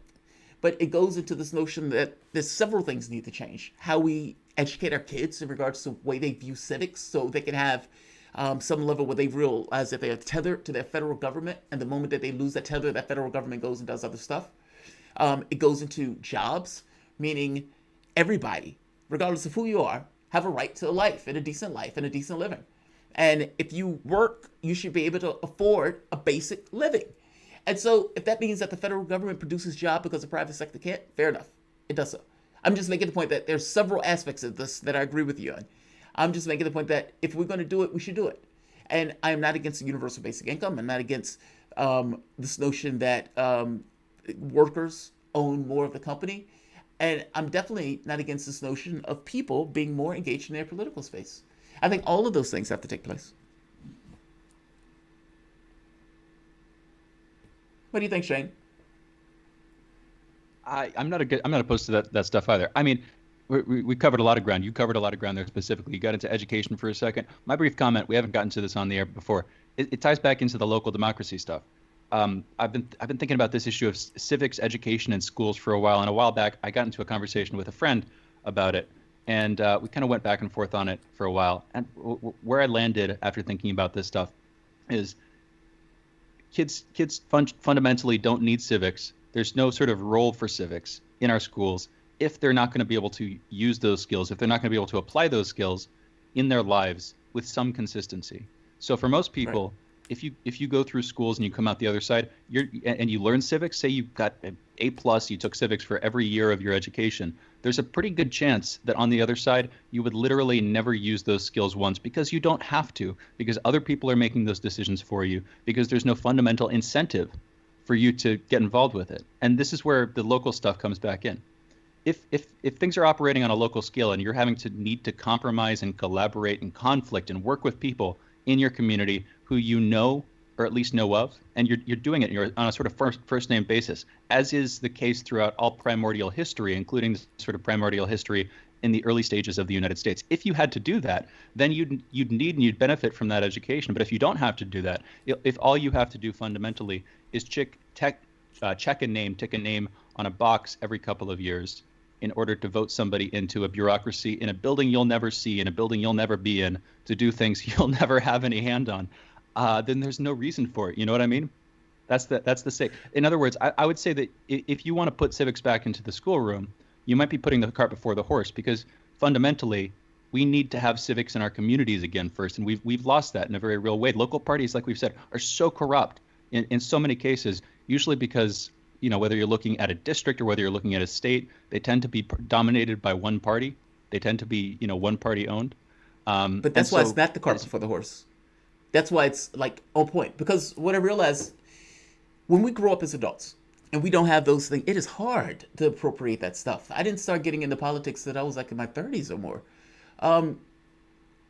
If you do it with kids, they grow up with that. I mean, and I'm talking about even from the standpoint of their jobs, where those jobs also need to be democratic. Get rid of the CEO in the same way you get rid of a king and a queen.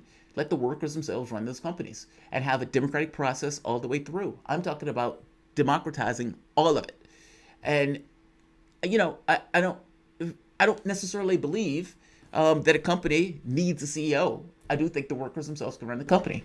Now, capitalists would lose their, you know, the heads will cool fire on that because they know what I'm saying when I'm saying that, the workers owning the means of production. But I do think there's something to be said about revamping how we look at our world. And this is not major changes. I mean, nobody's saying get rid of dollars or whatever. But I do think something needs to be done from the way that we have organized and have the way we propagate it that needs to change. And Jamarl, we have an come on, Jamarl. That was a little bit of an inside joke. You know that I am, in fact, sometimes arguing for getting rid of dollars. I haven't argued for that on air. Oh, right. I know you have. It's funny. You sound. I think I mentioned Fresco to you. You was like, who? It's you and I end up in a similar place, even though we get there in weird ways. I'm familiar with Jacques Fresco. No, we've talked about him before. Venus Project, that whole thing. No, I had a family and friends who were into him at an earlier stage. Anyway, you know what? This has gotten a little bit personal. We started talking about inside jokes. Maybe we'll get into some of that stuff later. But we have Daniel Lazar. We have Daniel coming on the line. He is going to be joining us. We're going to be talking about a couple of things. Hagia Sophia, the reopening of the Hagia Sophia in Istanbul as a mosque for prayer services. Also, this case in Ohio. Talking about that, Larry Householder, interesting conversation, a case of bribery, $60 million on the line, having to do with 2 nuclear plants there. We'll be back in just a minute with Daniel Lazar. You're listening to Fault Lines with Thomas and Stranahan.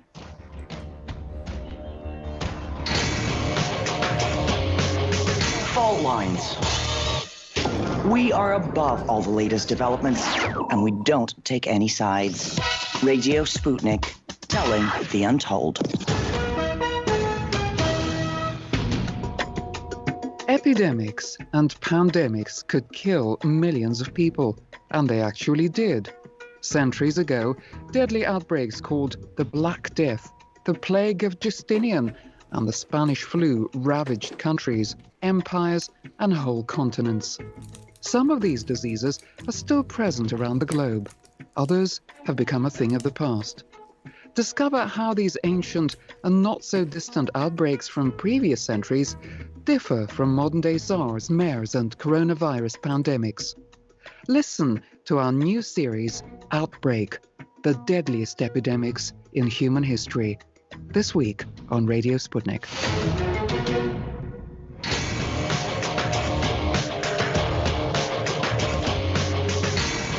Fault Lines. And we're back. You're listening to Fault Lines with Jamarl Thomas and Shane Stranahan. Finishing up a Taking Calls segment and moving into a segment and another one after that where we speak with Daniel Lazar. He is a journalist, author of several books about the U.S. Constitution and American urban policy. I want to see if we can get to that. I'm very interested in talking with him about that. But we have two big stories we want to focus on first. Daniel, thank you for joining us. How are you doing this morning? I'm fine. How are you? Good. Yeah, good to hear that you're doing well. Yes, I can hear you. I believe we can all hear you pretty clearly. And the quality seems good, too. Just throw that in there up front. Anyway, talking first up about the Ohio House Speaker's arrest. This is Larry Householder. 4 others were arrested in conjunction with him. This has to do with a taxpayer-funded bailout of 2 nuclear power plants in Ohio, and apparently $60 million that Householder and his associates received. That's according to the FBI, who, again, they raided his farm, and now they've arrested him. Can you tell us a bit about this story? What you know about this, the background? Yeah, a little bit. Well, first of all, he didn't actually receive $60 million. It's a $60 million slush fund, which the company First Energy put together in order to arrange a bailout for 2 nuclear power plants that it runs. And the bailout, by the way, what a bailout means is that consumers in Ohio would have to spend a little more for electricity, so that money could go to bail out First Energy's stockholders. And Larry Householder apparently was an eager accomplice in this scheme. And there's nothing, as I'm aware of in the indictment, that says how much Householder actually yielded himself. But it's a good bet that if this thing had worked, that First Energy would have made sure that Larry Householder was a happy guy forever after. So it's just an example of how, and it's especially true with electrical utilities, which have a sort of special place in state government, the way state governments are run. Electrical utilities are supposed to be regulated by the state, but what happens very often is that the regulatee winds up capturing the regulators, so that the company becomes the master and runs the show and uses its enormous financial resources to essentially bend state politicians to their will. And these state politicians, by the way, are really small fry. So it doesn't take all that much money to bend them, to bribe them, really. But the point is, these markets are very lucrative, very powerful. There's a lot of money involved here. First Energy is a conglomerate that stretches across a half dozen states. I think its valuation is at $43 or $44 billion. So we're talking serious money here. That is serious money. I also just want to. Oh, go ahead, just briefly throwing in there. You sort of you danced around the actual phrase here, but if people want to look up the process that Daniel's describing there, it's regulatory capture. Pretty common phrase a lot of people know about, but this idea of, like you were saying, the regulatee capturing the regulator, where it's a version of the principal agent problem. But again, this idea, it makes sense that it's happening on the state level too, like you're saying, because it's easier for them to do it. The political machine is smaller, so it's easier for companies with investments in these states to influence politicians on the state level. That's all. I just wanted to throw that in there. Jamarl, please go ahead. Yeah. Well, so First a conglomerate that stretches across a half dozen states. So it's bigger than any of the individual states. And so the states, as far as it's concerned, are small fry. It's a gobble up. You know, this gets into the problem also of like multinational corporations dealing with like governments. A multinational corporation in the United States, where the United States is just one country of many countries that the company is in. No, I totally understand what you mean by this. I'm going to just go through basically what happened. So basically, Householder gets in as Speaker of the House. And up to this point, the legislation for the power plant has stalled. Once he gets in, he not only passes the legislation for the power plant and bails it out, but he also pushes back any notion of like renewable energy and protects the power plants afterwards. Is that what I'm understanding? I think they say he got like 100,000 out of this for his campaign. Yes, and there's also something very interesting. Is there was a very intense struggle for the House speakership in Ohio between Householder, who was essentially a Trump Republican, and the rest of the Republican machine. And the battle lasted for a couple of years, and Household wound up winning. So it's a victory for Trump, really, or the Trump forces. But now, of course, Householder is smashed, and Democrats are talking about swinging the Ohio in favor of Biden in November. So this is being used. That makes sense, but this is being used as a cudgel against Trump because of Householder's allegiance to him. Well, it's not a cudgel. Trump. He was a Trumpian. He was part of Trump's team. I think First Energy flew him in a private company jet to Trump's inauguration. So he's part of that team, and now he's wound up, in serious problems, which means the team has got serious problems. How I'm curious, do you think that they're going to be able to get Ohio? And do you think that, let me ask it this way, 70% of the people who are voting for Joe Biden are voting for Joe Biden out because they're terrified of Trump. And is that enough, though? Like, when we're looking at the polling and enthusiasm, does that gap end up, like, undermining the vote share to such a substantial degree? Because I got to be honest, Joe Biden, like, when you look at a comparison between what was taking place in 2016 with Clinton versus what's taking place now, Joe Biden has, like, 10 points over what Clinton ever had in many of these polls. Well, what is it Yogi Berra said? Predictions are really difficult, especially about the future. I mean, this election is 3 months away, and I don't know what the hell to make of it. I mean, 1 minute I'm sure that Trump is going to go down in the worst defeat since Herbert Hoover in 1932. Other times, I think he might pull it through. He's wearing a mask now. He's trying to convince his followers in the Sun Belt that he really, truly cares about COVID-19. So he's going to turn around about that. And I think that there is a major backlash brewing against BLM. And even though all the liberals say that Trump is in big trouble, this fear campaign and establishment of martial law in Portland and soon other cities as well is not working, I'm not so sure it won't work. I think it might work. It actually might work, and because I think crime is really rising quite dramatically in many cities across the country, and Trump is very good at making hay off that kind of thing. So we'll see what happens. I just ask someone else. I have no idea what hell is going to happen in November. I'm going to turn on a dime. Like I said, thank you for that, Daniel. Like I said at the beginning of this segment when I introed you, I'd like to have time to talk with you about your books about Constitution and the Constitution and suburbia. I'm interested in hearing your take on that. So to make time for that, I want to turn to the Hagia Sophia real quick. I saw that this morning. Yes, so the reopening in Istanbul of the Hagia Sophia as a mosque. This comes after like 85 years of it serving as a museum. Of course, Hagia Sophia, this was the first Christian cathedral built by the Roman Empire. That's how it's referred to, at least. And then 1,000 years later, approximately converted into a mosque in a sort of famous transition of power from the Christianity to Islam. Now, more recently, obviously, early 20th century, 1935, was converted into a museum. Now converted back into a mosque, sort of without having to make too many official or material changes as far as I can tell. They do. I'll throw this in before I pass it over to you. They did say that they're going to be hiding Christian iconography during services with technology, which I find interesting to make it an exclusively Islamic center of worship. Just throwing that in there as a sort of interesting aside. But please, yeah, Daniel, what's your take on this? First of all, have you ever been to Granada, Spain, and seen the Grand Mosque there? It's gorgeous. It's an amazing. It's jaw-droppingly beautiful. But in the middle of it is a Baroque Catholic altar, because the mosque was taken over by the Spaniards, the Christians, and it was converted into a Catholic church.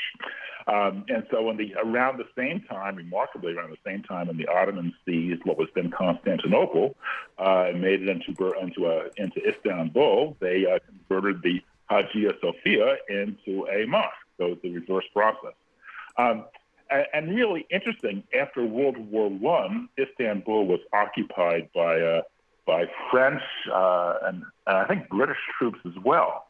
And of course, Turkey had sided with the Germans, so they immediately wanted to, and Greek troops also. I'm sorry, and they immediately wanted to convert the Hagia Sophia back into a church, but they fell to arguing about whether it be an Orthodox or a Catholic church, because apparently the Patriarch of Constantinople, a few decades before the city fell to the Ottomans, had pledged allegiance to the Pope in Rome.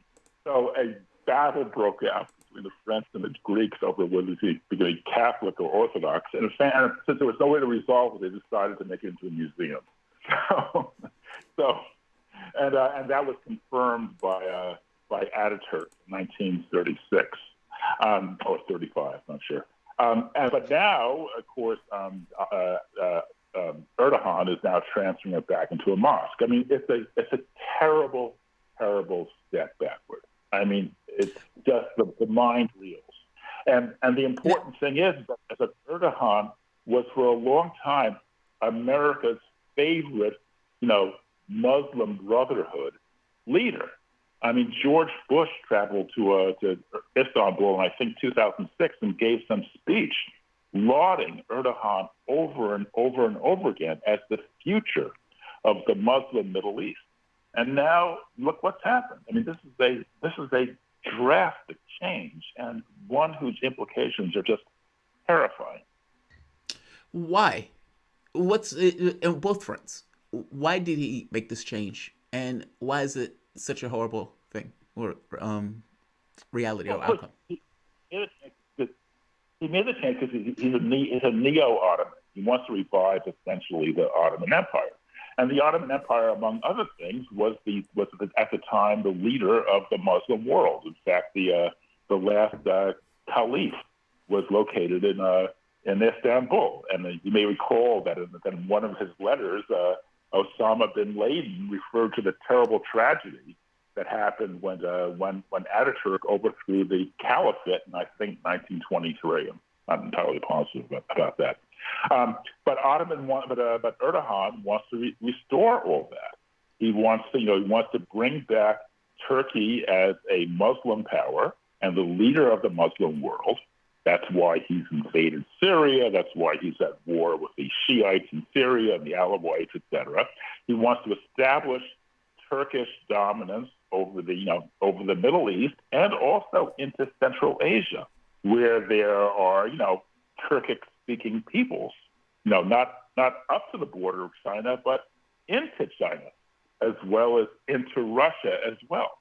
So this is the empire that in his more feverish moment, Erdogan dreams of restoring. That's the voice of Daniel Lazar. Pardon me. Wow. That's the voice of Daniel Lazar. We'll be back with Daniel in just a minute. We're going to be talking about his books, continuing this conversation. We'll be back with him in a minute. You've been listening to Fault Lines with Thomas and Stranahan.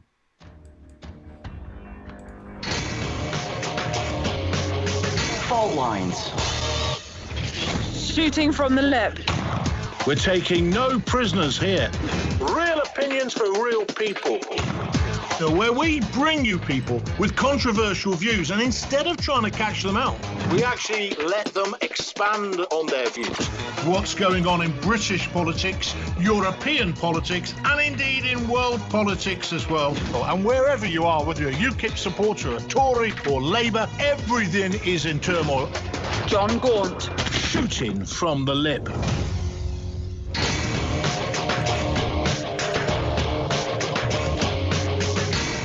Fault Lines. And we're back. You're listening to Fault Lines with Jamarl Thomas and Shane Stranahan. And this segment, Daniel Lazar, who we're joined by. Daniel is a journalist. He's also the author of several books about the U.S. Constitution and American urban policy. We're actually turning to the topic of those books. I wanted to go back over and do a review. Daniel, how many, I'll just start like this. How many books have you written? I've written 3 books on this topic. One in 1996 and 2 that came out sort of simultaneously in 2001 by different publishers. I have and the Velvet Coup, The Undeclared War, the America's Undeclared War, The Velvet Coup, and I have another one called The Frozen Republic, How the Constitution is Paralyzing Democracy. That's correct. And my thesis is that my thesis in a nutshell is that an unchangeable 18th century Constitution is a disaster now that we're well into the 21st century. I mean, Americans can't change their government. The government's not working, obviously. It's breaking down at every turn.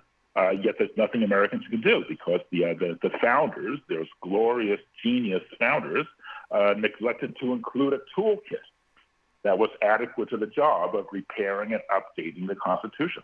I mean, all they left behind was an amending clause in Article 5, which is really which allows infinitesimal minorities to block any and all constitutional reforms. And so here's, I mean, I want to come back to this. There's actually, I want to ask for some specifics, but one way of looking at this, in Judaism, there's this practice, the Simchat Torah, basically, where as a part of a celebration, Jews would dance with the Torah. So you take this, the sacred text of the religion, and you have this physical relationship with it, where you're dancing, you're moving it, it's moving you. You have this relationship with it, and in a weird way, it takes something that is sacred, very sacred to that religion, and it seems like it might make it profane by allowing people to come into contact with it, and by taking it as a sort of personal relationship that you can have with this document. I think, and this is where it comes back, I think we might need something similar with the Constitution.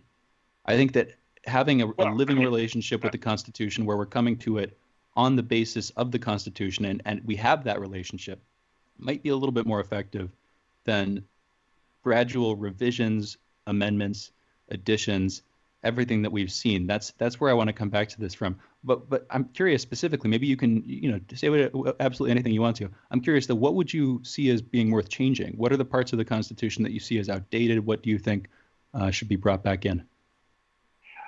Well, I could give you a long list. I mean, I've said, one of my favorites is the Electoral College, for example.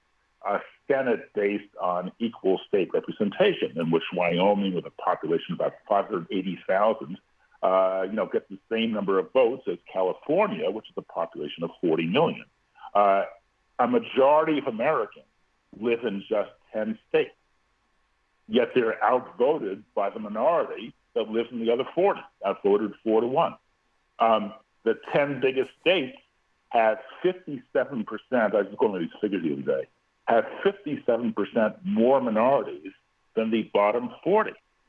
So this equal state representation is a reward for white interests and a profound penalty for minority interests. So if you want to ask why racism is still a problem in America, it's not that. It's not white fragility or any of that other garbage that's being put across. It's not individual prejudice. It's the structure is profoundly racist. And yet that structure is completely, absolutely unfixable. When you have a situation like, man, this is such an interesting conversation because it gets into this whole idea of a structure that's set up something like a state, and it's set up with the intention of being orderly and somewhat strong. And so any level of trying to change that has an inherent chaos factor associated with it, meaning it's difficult to change that conceptual framework. How do you change that? Yeah. I mean, I know it takes a lot of work to do so from the political standpoint, but how does one go about doing it? And wasn't the entire point of it to be difficult to change? Yes, the point was to be difficult to change because the founders wanted to lock that whole structure into place. So they allowed for a little bit of leeway, but only a certain amount. And that leeway is actually diminished because the Constitution is, roughly speaking, twice as difficult to change now as it was back in 1790. I mean, then it was pretty difficult. Now it's completely impossible.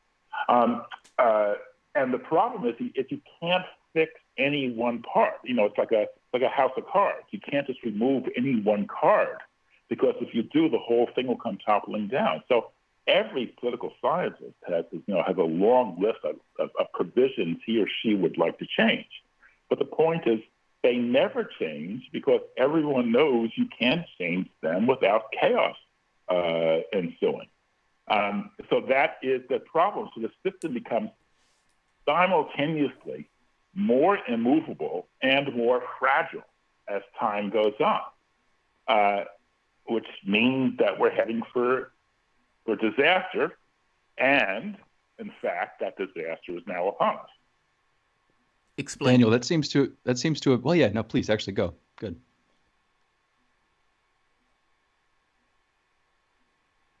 No, dang, I was just saying, explain. Right. You said we're headed for disaster. I was just saying, explain. Be specific. Well, I mean, look what's happened. I mean, the last 20 years. I mean, you've had the Battle of Florida, a stolen election. You've had wars. The people were dragged in, were hoodwinked into going into. You had financial crashes. You have a major health crisis out in the heartland, serious health crisis where longevity had declined for 3 years straight, an unprecedented phenomenon other than in wartime. You have another stolen election in 2016. You had the whole Russiagate fiasco. You had the farcical, impeachment. You have a reaction to COVID-19, which is so astonishingly bad. The whole world is rubbing its eyes in wonder at America. I mean, America is a failed state. And now the ultimate is that Trump, in his interview, I think it was 2 Sundays ago, I believe, with Chris Wallace at Fox News, refused to commit to obeying, to abiding by the results in November. Given that November will be certainly a disaster due to a flood tide of absentee ballots that will take months to count, and given that Trump has already declared martial law in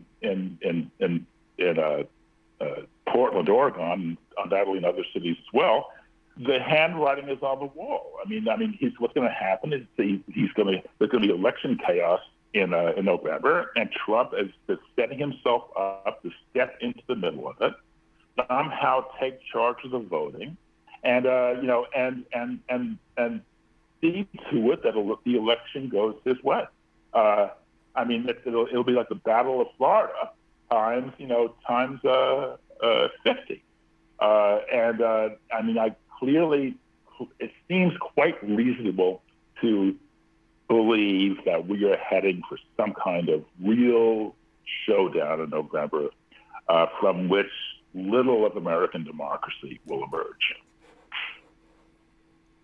Daniel, thank you for that. Pardon me, I wanted to let Jamarl ask his question there. I thought that was actually better than what I was going for, especially where you'd been going with that. I do want to turn it. It seems like we sort of set up the foundation with your first book, The Frozen Republic. It seems like you continued this and you focused on the Supreme Court in the Velvet Coup, released a few years later in 2001. We actually haven't talked about the Supreme Court in this conversation yet very much, but of course they're sort of the interpreters of the Constitution. They're this caste, it's maybe not the right word, but they are a kind of caste that we interact with the Constitution through. I'm curious, where do you see their relationship with the Constitution, our relationship with them? Where do you think the problems come in? Well, I think the Constitution is basically an incoherent document. I mean, we always joke, what is a camel? A camel is a horse that's designed by a committee. Well, the Constitution is a super camel that 55 people in Philadelphia over about a period of about 3.5 months hammered together under intense pressure. And I mean, what must have been like, and without air conditioning in a Philadelphia summer, with all those wigs and silk knee breeches. I mean, come on, it's amazing that they even staggered through that weather. But the document, when you look at it, and not as a lawyer but as a political theorist, does not hang together. It doesn't make sense. So we have an incredibly arcane, theory of constitutional interpretation that has developed over the years.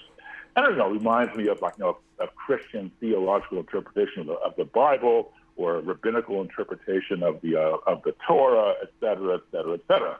And it's incredibly advanced, incredibly arcane. The most brilliant minds of in the country have gone to work at it. It's in constitutional law. It's a very prestigious field, and yet it doesn't make sense. And this became clear in the Battle of Florida when the Supreme Court essentially tossed out, any legal considerations at all, and just awarded the election to George W. Bush because they're Republicans and Bush is a Republican. So all those. To be fair, though, wait. To be fair, Gore didn't fight. Gore never tried to fight. I mean, they couldn't even find one Democrat in the Senate to come up and basically say, no, we're going to contest this election results. I agree with you. The Supreme Court did. But let's just be very clear that Gore leaned over. Gore gavelled down one Democrat after the next from African Americans saying we were disenfranchised. He didn't care. Yes, that is absolutely true. But some people some constitutionalists commend Gore for his sense of responsibility, his loyalty to the larger tradition. That is argued, and it's argued very forcefully, and in a way, it has a certain logic to it, because that kind of loyalty is what keeps the whole thing together. But that's true. Yeah, it is what keeps the whole thing together. But the objective of it is to win.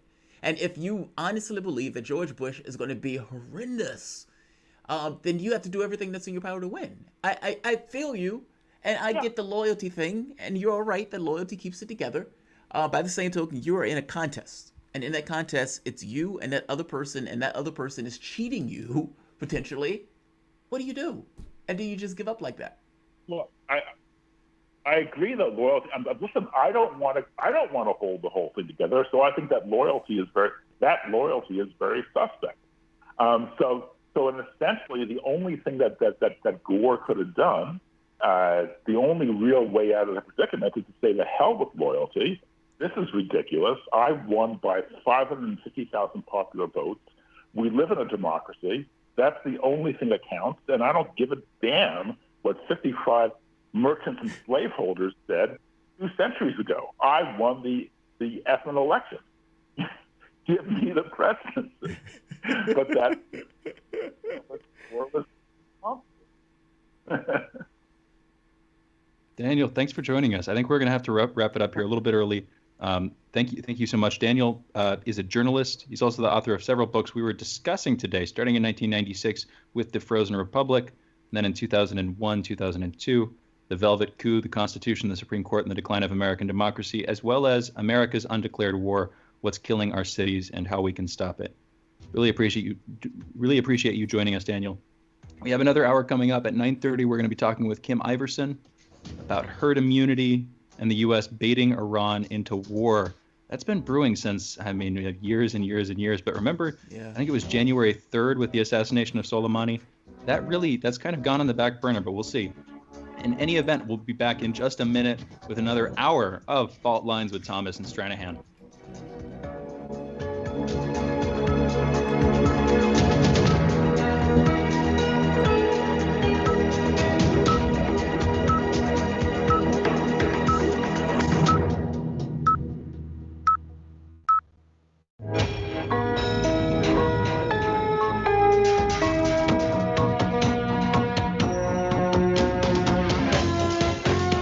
listening to Radio Sputnik, telling the untold.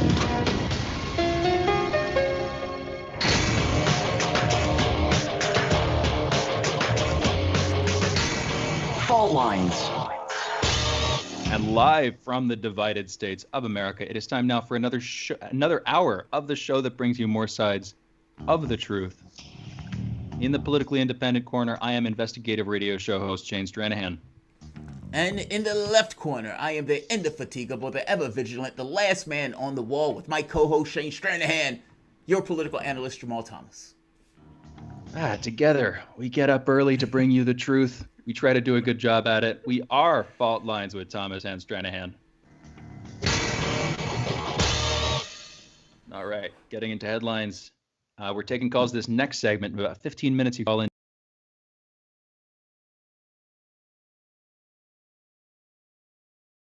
So taking calls starting then. And then again, at 9:30, we have Kim Iverson joining us. A brief note, if you're just joining us now, at 7:30 this morning, at 7:30 this morning, I interviewed Scott Ritter. At 8:30 this morning, we interviewed Daniel Lazar. And again, in about 30 minutes from now, we'll be interviewing Kim Iverson. Without further ado, let's talk headlines. We'll start with this. China has ordered the United States to close its consulate in Chengdu, the capital of Sichuan. China's foreign minister said this is a, quote, legitimate and necessary response, end quote, to the USA's closing of China's consulate in Houston earlier this week on Tuesday. Today, the U.S. State Department also warned Americans of a, quote, heightened risk of arbitrary detention, end quote, saying Americans may be detained or deported for sending private electronic messages critical of the Chinese government. On the Ghislane Maxwell case, Judge Loretta Preska of the Southern District of New York ruled that 5 documents from 2016 containing 94 pages of testimony from Ghislane Maxwell should be unsealed within a week. Many of these pages have been previously released, but Maxwell's lawyers say that those that remained contained answers to, quote, intrusive questioning, end quote, about her sex life. Numerous women have alleged that Maxwell helped recruit and groom them before they were abused as minors by Epstein, and at least 2 have alleged that Maxwell participated in the abuse herself. Maxwell is scheduled to stand trial on sex trafficking charges in July of 2021, that's a year from now, and faces 35 years if convicted. Another story here. A U.S. fighter jet flew close enough to an Iranian passenger plane yesterday that the passenger plane had to take a safety maneuver that injured several of its passengers. The U.S. Military Central Command said the fighter pilot was conducting a visual inspection of the Iranian aircraft when it passed near a garrison in Syria, where U.S. troops are currently present. In England, face masks are now mandatory in shops, takeaways, banks, some stations. This came after a vote in Parliament. Police will have powers to enforce the new rules, and those who don't follow them could face fines of up to £100, while children under 11 and those with certain disabilities will be exempt. In Jacksonville, Florida, the component in Jacksonville of the Republican National Convention has been canceled by President Trump. It will no longer be taking place in Jacksonville, or for that matter, anywhere, although there will be a meeting for delegates in Charlotte, but the public-facing aspect of the RNC will not be taking place. He said there's nothing more important in our country than keeping the public safe, whether it's from the China virus or the radical left mob. That was Trump. And again, this move follows protests from local groups who are pushing for more thorough safety precautions at the event. In Germany, a 93-year-old former SS Nazi guard has been found guilty of accessory to murder and was handed a suspended sentence of 2 years in Germany's last Holocaust trial. This is believed to be the last trial due to the ages of the other men awaiting trial. In other words, they're too old. And so before they, there are other men who have been charged, but before they can probably be convicted, the suspicion is they will already be dead. Because again, this is World War II we're talking about. This is a while ago. Moving on to the next story. Hurricane Douglas is rapidly moving towards Hawaii. Although it's a Category 3 now, it is expected to weaken today and through the weekend as it approaches the state. It's expected to hit Hawaii, hopefully not hitting it so much as passing over it or by it. That'll happen this Sunday, starting this Sunday. We just finished a conversation about this, actually, about 20 minutes ago. We were talking with Daniel Lazar in our next story. Istanbul's Hagia Sophia Hagia Sophia, I believe is how you're supposed to pronounce it. Just learned that. Has reopened for prayers today as a mosque after more than 80 years spent as a museum. That was 1935. Ataturk turned it into a museum as a part of a sort of a wave towards a more secular foreign and domestic policy. Turkey will be covering the Christian iconography within the Hagia Sophia with technology during services. So it was a museum with mixed iconography. They will cover the Christian iconography during the Islamic services. Those are the headlines. That's the news. You're listening to Fault Lines with Thomas and Stranahan. All right, and like I said, we're taking calls starting right about now. 202-521-1320 is the number to call. 202-521-1320. We haven't really, you know what? I feel like we need to talk about the situation with China more, but I don't know exactly how to do it. We should probably get more guests on. I think that's how we're going to do this thing. Yeah, I think so too. That is brewing. The situation with China is fascinating, and in general, I think more talk needs to be done about it, and not for negative. I mean, just because it's a power. I mean, what we know is that a country that develops economic means to the degree that China has, however they develop those economic means, becomes a powerhouse just by definition because of the economy. Not to mention the expansion that they're having in multiple countries with the Belt and Road Initiative and all this other stuff. Those things are positive developments, I would argue, at least from their standpoint. And so they will have a larger and larger footprint in the world. They have 3 billion people, for God's sake. We have, 300 million? So they have like 3 times our population. And the amount of people that they were able to lift out of poverty in a very short period of time is astonishing. But interestingly enough, what is it called? Like communism with socialist or with capitalistic attributes, income inequality through the roof. Like the income inequality in that country spiked prodigiously as they have pulled so many people out of poverty. But that's, again, capitalism is a tool, right? And some of the attributes of that tool incentivize just that behavior.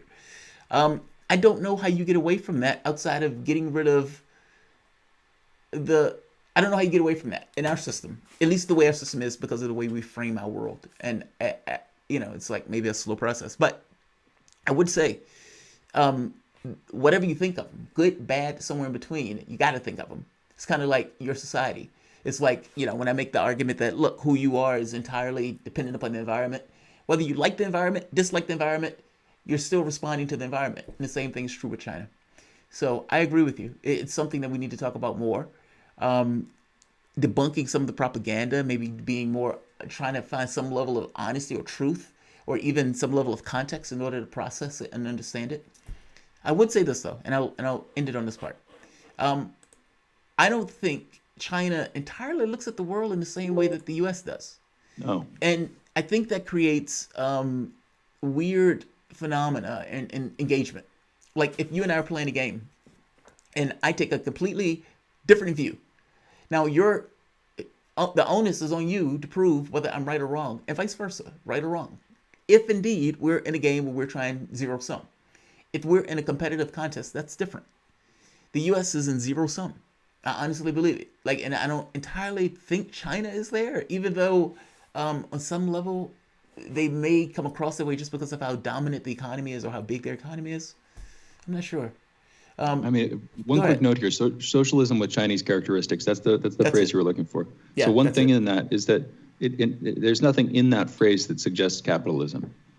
And we've talked about this. In other words, there's literally nothing in that phrase. It's socialism with Chinese characteristics. That's it. But China, starting in the 70s, started to adopt more of these sort of free market, quote unquote, capitalist practices. Yeah. That makes sense. Another thing we've talked about before, I kind of wanted to get into this with Richard Wolff yesterday. Hopefully we can have Professor Wolff on again in a couple of weeks. We can pick up this conversation then. It's this question of, we use the terms, this ties into the conversation about ideology. We use the terms capitalism and socialism as if they're sort of coherent economic narratives. And they're not. When they're not. And another way to look at this is that it's not that I'm saying that we should discard those terms as a whole, but they're sort of like the two ends of this spectrum of economic behavior from the perspective of a state, where capitalism allows for more private ownership of more of the means of production, and socialism argues for more public ownership of the means of production. And Well, so it's just wait. this sort Not of public, workers. There's a difference. well, and this is where these things get messed up again. We have this public-private distinction in these quote-unquote mixed economies or whatever. Doesn't the public just mean the government in that case? No, again? it doesn't. But that's just it. It's not public. It's the workers owning the means of production. There's a difference. Like, because in Marx's view of things, the state at a certain point melts away the moment that you get rid of the inequalities. So when he's saying workers, he's talking about human beings owning the means of production. That seems like magic, man. No, how does the but state it's melt not. away Like, when for example, if you had that's like us being in England, and you're saying, and I'm like, yeah, man, we need to get rid of this king and queen. You're like, there's no way. There's no way. We must, God commended them. No, his argument, Richard Wolff's argument, basically is get rid of the CEOs of the company. You don't need somebody at the top of the company bringing in that much, sucking up that much of the income and whatnot. And you allow the workers to basically control the company. And in doing so, they make choices. They make democratic choices about what's in their best interest for the company. And no worker at that point will sell the company abroad, overseas. All of the workers at that point will get more money and revenue because, the CEO is not sucking up $20 million. And the choices that the company make are rational because it depends on their job, as opposed to having one individual or a very small body of individuals make choices that affect thousands. That's the way Wolff interprets socialism when he's thinking of workers controlling the means of production. State is another way of interpretation. It's like a capitalistic interpretation, right? But it's not just living in England in the 14th or 16th or 17th or 21st century and saying the monarchy should go. That's not quite the argument that I'm making. Right. It's more like this idea that and I'll get specific here. As far as I can tell, Marx had this idea of the dictatorship of the proletariat. That sounds a lot like a state to me, and I don't want to be dictated to by the proletariat. And I've been a proletarian for my entire life. I don't want that level of control to be had over anybody by everybody. And that's what that would lead to, as far as I can tell. So, and the arguments that wouldn't be a state because it would it would like dialectically resolve this sort of class contrast. It would synthesize it into sort of a unified public. I don't buy that at all. No, you misunderstand what I'm saying. Wait a minute. Let me be specific. We're talking about two things. From the standpoint of workers controlling the means of production, that's one thing. That's one thing in and of itself. And that's very specific in regards to an interpretation of how do you want your economy to work? And the argument is the workers themselves should own the means of production. Now, that's a view, right? That's a perspective. When you get into this notion of whether or not the state can evaporate, that's a secondary question. And it was all based with this notion of a transition period of socialism and everything else. But I feel you, whether or not we think that can take place or not is a secondary thing. That's kind of the fresco thing. It's like, can you really see it happening? It's like, oh man, I have a hard time seeing that. So fair enough. I'm not denying what you're saying. I'm just making the very specific point that I'm talking about something slightly different, just in the sense of the workers themselves from the economic standpoint, having control and dictating how those companies operate. That's the only thing. The dictatorship of the proletariat is a little different. I can come at this from a sort of more libertarian or anarchist or whatever angle. I can come at this from a more sort of independent angle, where that idea of there not being such a huge disparity between the gains on investment from the gains on labor, in terms of what makes more money, and the fact that CEOs who effectively just have ownership, they have legal ownership. Sure, they're practically directing the company in many ways, so there is work involved there. But really what's making them the money is their ownership over the corporation, and then the workers who are actually doing a lot of the labor, most of the labor, practically all of the labor once these organizations get large enough. It's just to round it off to zero that the CEOs do. I understand there are arguments there, and I kind of, there's nuance there. What I don't like about the sort of dictatorship of the proletariat idea, and again, I understand you were trying to disambiguate it, it's just this idea that it would be done to me, and that would create its own oppressive system, and that I don't think we're readily prepared. I don't think our political science is good enough to prevent that from happening. That's where I'm coming from. I think the thing is, anywhere you go is where you're at. I don't know. I agree with you. I don't like being dictated to. I don't want people, I don't like overbearing anything. Whether that's in my house, I like to play my music loud. I like to drive my car fast. I want to be able to do what I want to do without necessarily being bothered with. Fair enough. I agree. 1,000% agree. The dictatorship of the proletariat, though, has more to do with the notion that right now you have a dictatorship of the capitalist class. And that one small body of human beings making choices, like right now, as we speak, you have a bill languishing in Congress. You need a stimulus package that is about to go bust next week, where you're going to have 20 million people right now that have no health care, 30 million people that don't have a job, and those people are about to lose it all because Congress is using the poor and the desperate as a political football. Let's talk about this. Let's come back, and we have callers. You guys are listening to Fault Lines with Thomas and Stranahan. We'll be back in a moment.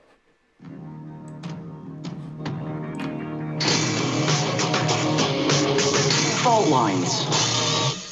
24 hours a day, 7 days a week, we give you the most essential information out there.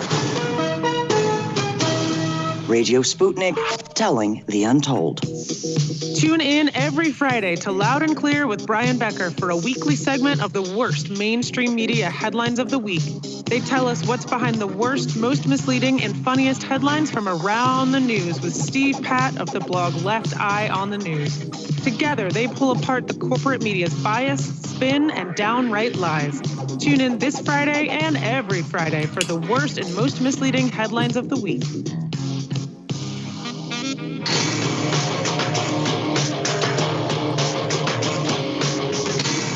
Fault Lines. Welcome back to Fault Lines. My name is Jamarl Thomas. I'm here with my co-host Shane Stranahan. If you guys are listening to us out of the DC area, you can catch us at 105.5 FM and 1390 AM. We're also kicking around in Kansas City at 102.9 FM and 104.7 FM. If you guys are digging what we are putting down, you can always like the content, share this video. You can give us a chat, a tweet, or for that matter, you can give us a call at 202-521-1320. That is 202-521-1320. We have callers on the line. I'm going to get to the callers immediately. I just want to make it, just finish the thought. Right now, you have a society where Congress, the body that's supposed to represent your interests, is at their jobs, not doing their jobs. They withheld and they held all of this up, the stimulus thing, to the last minute, not as a bug, but as a feature. Because $100 million Nancy Pelosi and however, tens of millions of dollars that the other ones that are in Congress have, the overwhelming majority of those people are rich and in no way adversely affected by COVID-19 or by the poverty that nearly half of the country has to deal with. And so what they can do is use the poor and the desperate as fodder to make political points, to see who can basically come away with the better deal.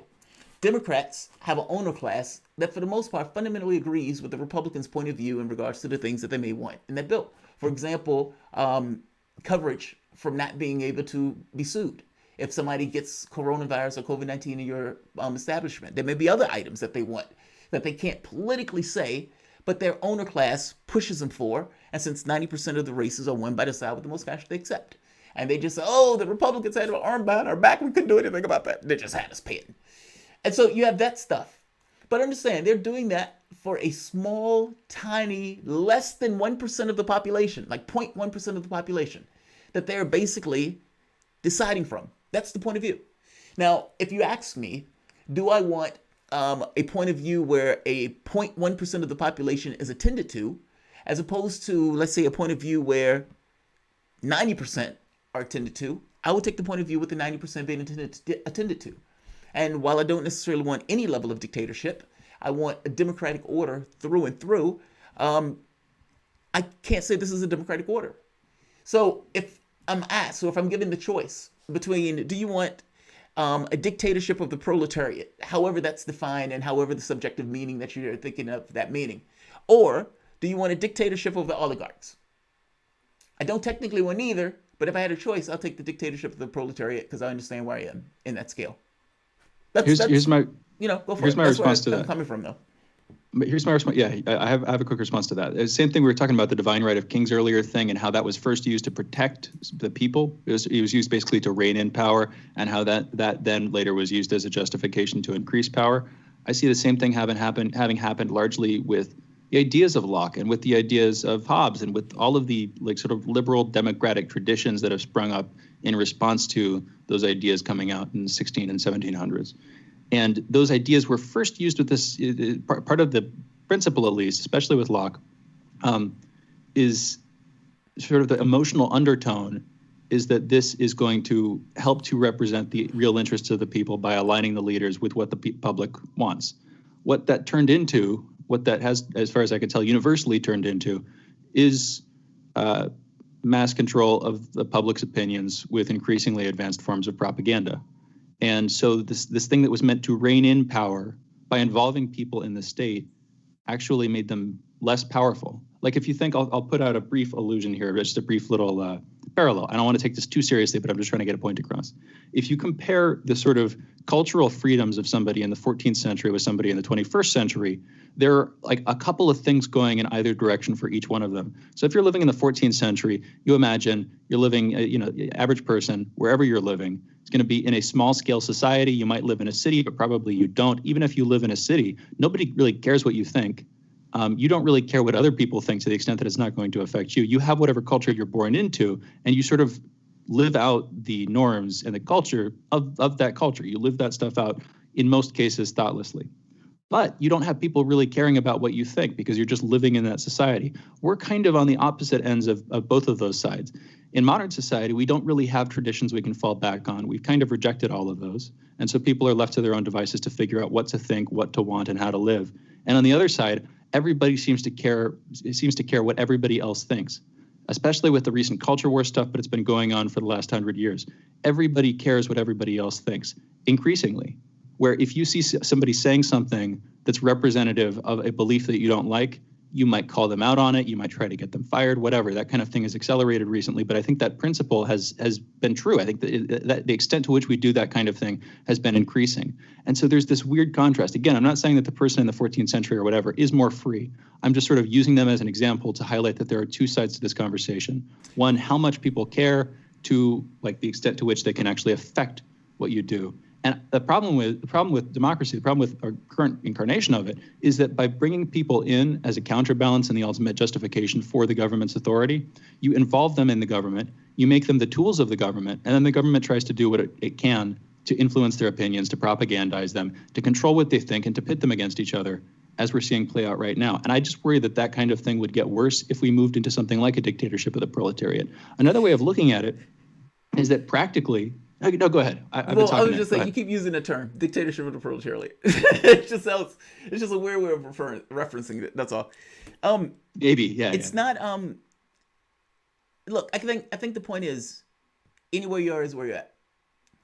Meaning, any body that comes together that's making some kind of law or rules or whatever is going to be considered a government. How weakly that's put together or how strongly that's put together. There's always going to be some element of control, regardless of what that is, right? I mean, whether, like, I don't know a situation where we're going to say, all right, we're going to have to deal with climate change.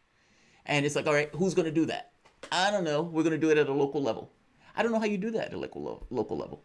And you may have pandemics like this that go across the entire country or the entire world. I don't know how you solve that on a local level. There have to be edifices and devices for people to be able to react on a larger level. And I would even go so far as to say this thing where we care about people's opinion, that was always there.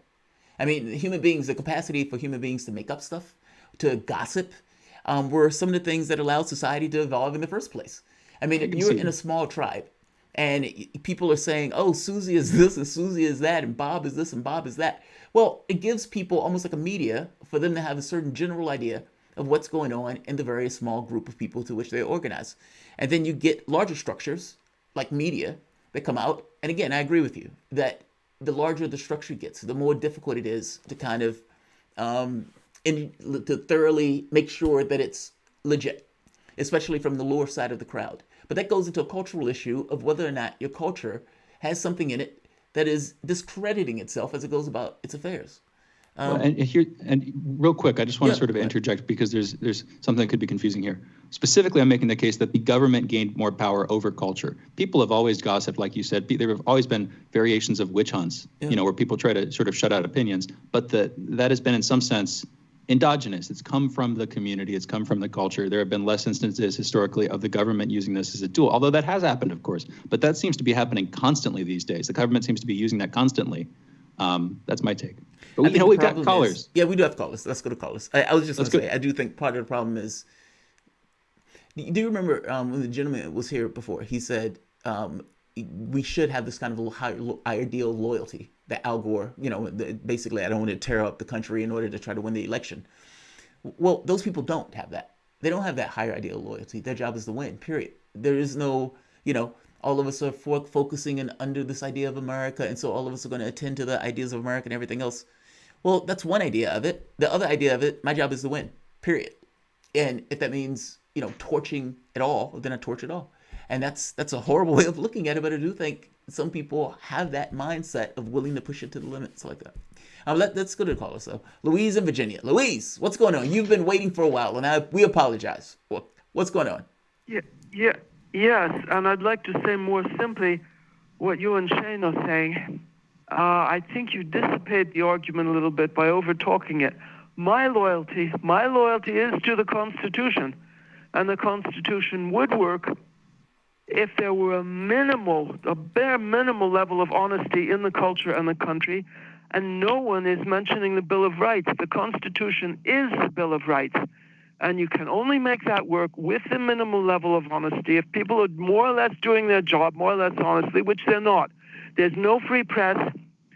The judiciary has completely sold out to the oligarchy, and the Electoral College, which is supposed to be a bulwark against mob rule, whether it's oligarchic rule or proletarian or whatever, has completely sold out to big money. Nobody is bringing. I'm astounded that nobody has brought up the Bill of Rights. That is America, but it doesn't exist anymore, thanks to the judiciary. Thank you for that, Louise. Yeah, we hadn't brought that up. And there's more stuff. I don't know if we've talked about this on air. We've had this conversation about rights versus duties. I've been making the case, I think off air, that we need more of a conversation about duties to balance out our conversation about rights. In other words, we need to figure out the sort of rules for playing with each other. And that's where duties come in, is how are you supposed to relate? What are the things that you're supposed to do to make sure other people have their rights? That would be my take on that. Basically, like Jamarl, a social fabric. Exactly. Attending to the social fabric. What do you expect from your government, and what should your government expect from you? And this kind of reciprocal thing. Look, I agree with you, Louise. I think the thing is, institutions, like I said before, none of it is real. None of it. All of those things prosper entirely dependent upon whether or not people put energy into making them prosper. The moment that people take their eye off the ball, those things whittle away. I think that's what we're getting at, right? I mean, basically the Bill of Rights, yeah. If people attended to the issues of the Constitution in the way that you're saying, Louise, would it work? I don't know. I mean, it's kind of like code and having people respond to code. But the thing is, people have a will of their own. And just because something is thought about in a particular way doesn't necessarily mean it's exponentially works out in the way that it's thought. You might have all sorts of incentives that are not thought out in the way that the people are trying to frame it. And I have to be honest, the fact that the Constitution ended up the way it is now is indicative of how it ended up. Meaning, you can't turn around and say that if people did X or if people did Y, that doesn't matter. What you have is what you have. What you're looking at is basically America in a capitalistic democratic system under this particular Constitution. And this is how it turns out. There is no, you can't turn around and say, if ifs and ands were pots and pans, the world would be a kitchen. The wild part is, when people are talking about Russia or the Soviet Union, they always attribute everything that happened in the Soviet Union under Stalin to communism. It's all communism. Missing the fact that there was actually a guy there that was leading within the context of a system and took it a particular way. Jamarl, no. But Jamarl, let's go to Eric. We've got Eric from New Let's Jersey. go to Eric from New Jersey. I don't mean to cut Eric, you off, but what's going on, Eric? Hi. Been calling lately a lot. There's a misunderstanding, I think, that's happening, especially because lefties are just ridiculously bad at branding. The dictatorship of the proletariat, it was something that may have sparked a revolution in Russia, but it was not good for the long term. The idea of a dictatorship of the proletariat is simply popular sovereignty existing not only in the state but also in the economy. So the idea that workers each own an equal share of their own company, like say 1 share per person, they each get an equal vote. They vote for their CEOs. Their CEOs actually have to get elected. And what you have is the authoritarianism reversed so that the democratic will of the people is now sovereign in all things, which, if you thought about it in a very widgy kind of way, would be the dictatorship of the proletariat, which is kind of what, and mind you, the concept of a democratic cooperative economy hadn't yet existed. So this wasn't something that they knew how to do or knew what to do. And so they didn't get there. But they had sort of the right idea, and they branded it in the wrong way, and it sort of took them in the Soviet direction. I appreciate it. We're up against the break, but please call back, because I think this is a really good conversation that we were having, and we appreciate this particular comment. So definitely call back when we have another call-in segment. We're coming up with Kim Iverson coming up next. You guys are listening to Fault Lines with Thomas and Stranahan. We'll be back in a moment.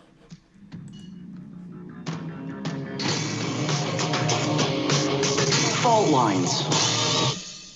Tough questions are the most powerful weapon we have. As long as you have questions, we'll keep asking.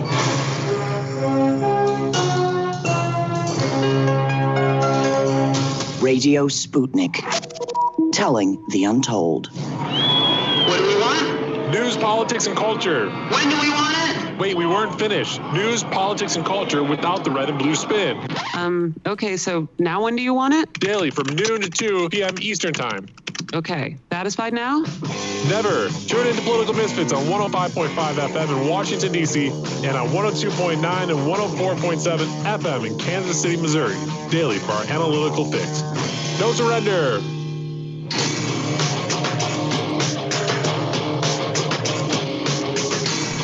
Fault lines. Welcome back to Fault Lines. My name is Jamarl Thomas. I am here with my co-host Shane Stranahan, coming to you out of our station from Washington, D.C. If you guys live in an area, you can catch us on the radio at 105.5 FM and 1390 AM. We're also kicking it in Kansas City at 102.9 FM and 104.7 FM. Also, if you guys are digging what Shane and I are putting down, whatever platform you're consuming this content on, give us a like, give us a share. If you want to join the conversation, you can do so with the chat, a tweet, or for that matter, a call at 202-521-1320. But joining us for this segment, for the next two segments actually, is independent journalist and host of the Kim Iverson Show on YouTube, Kim Iverson. Welcome to the show. Hi, guys. Thanks for having me. Good morning. Totally.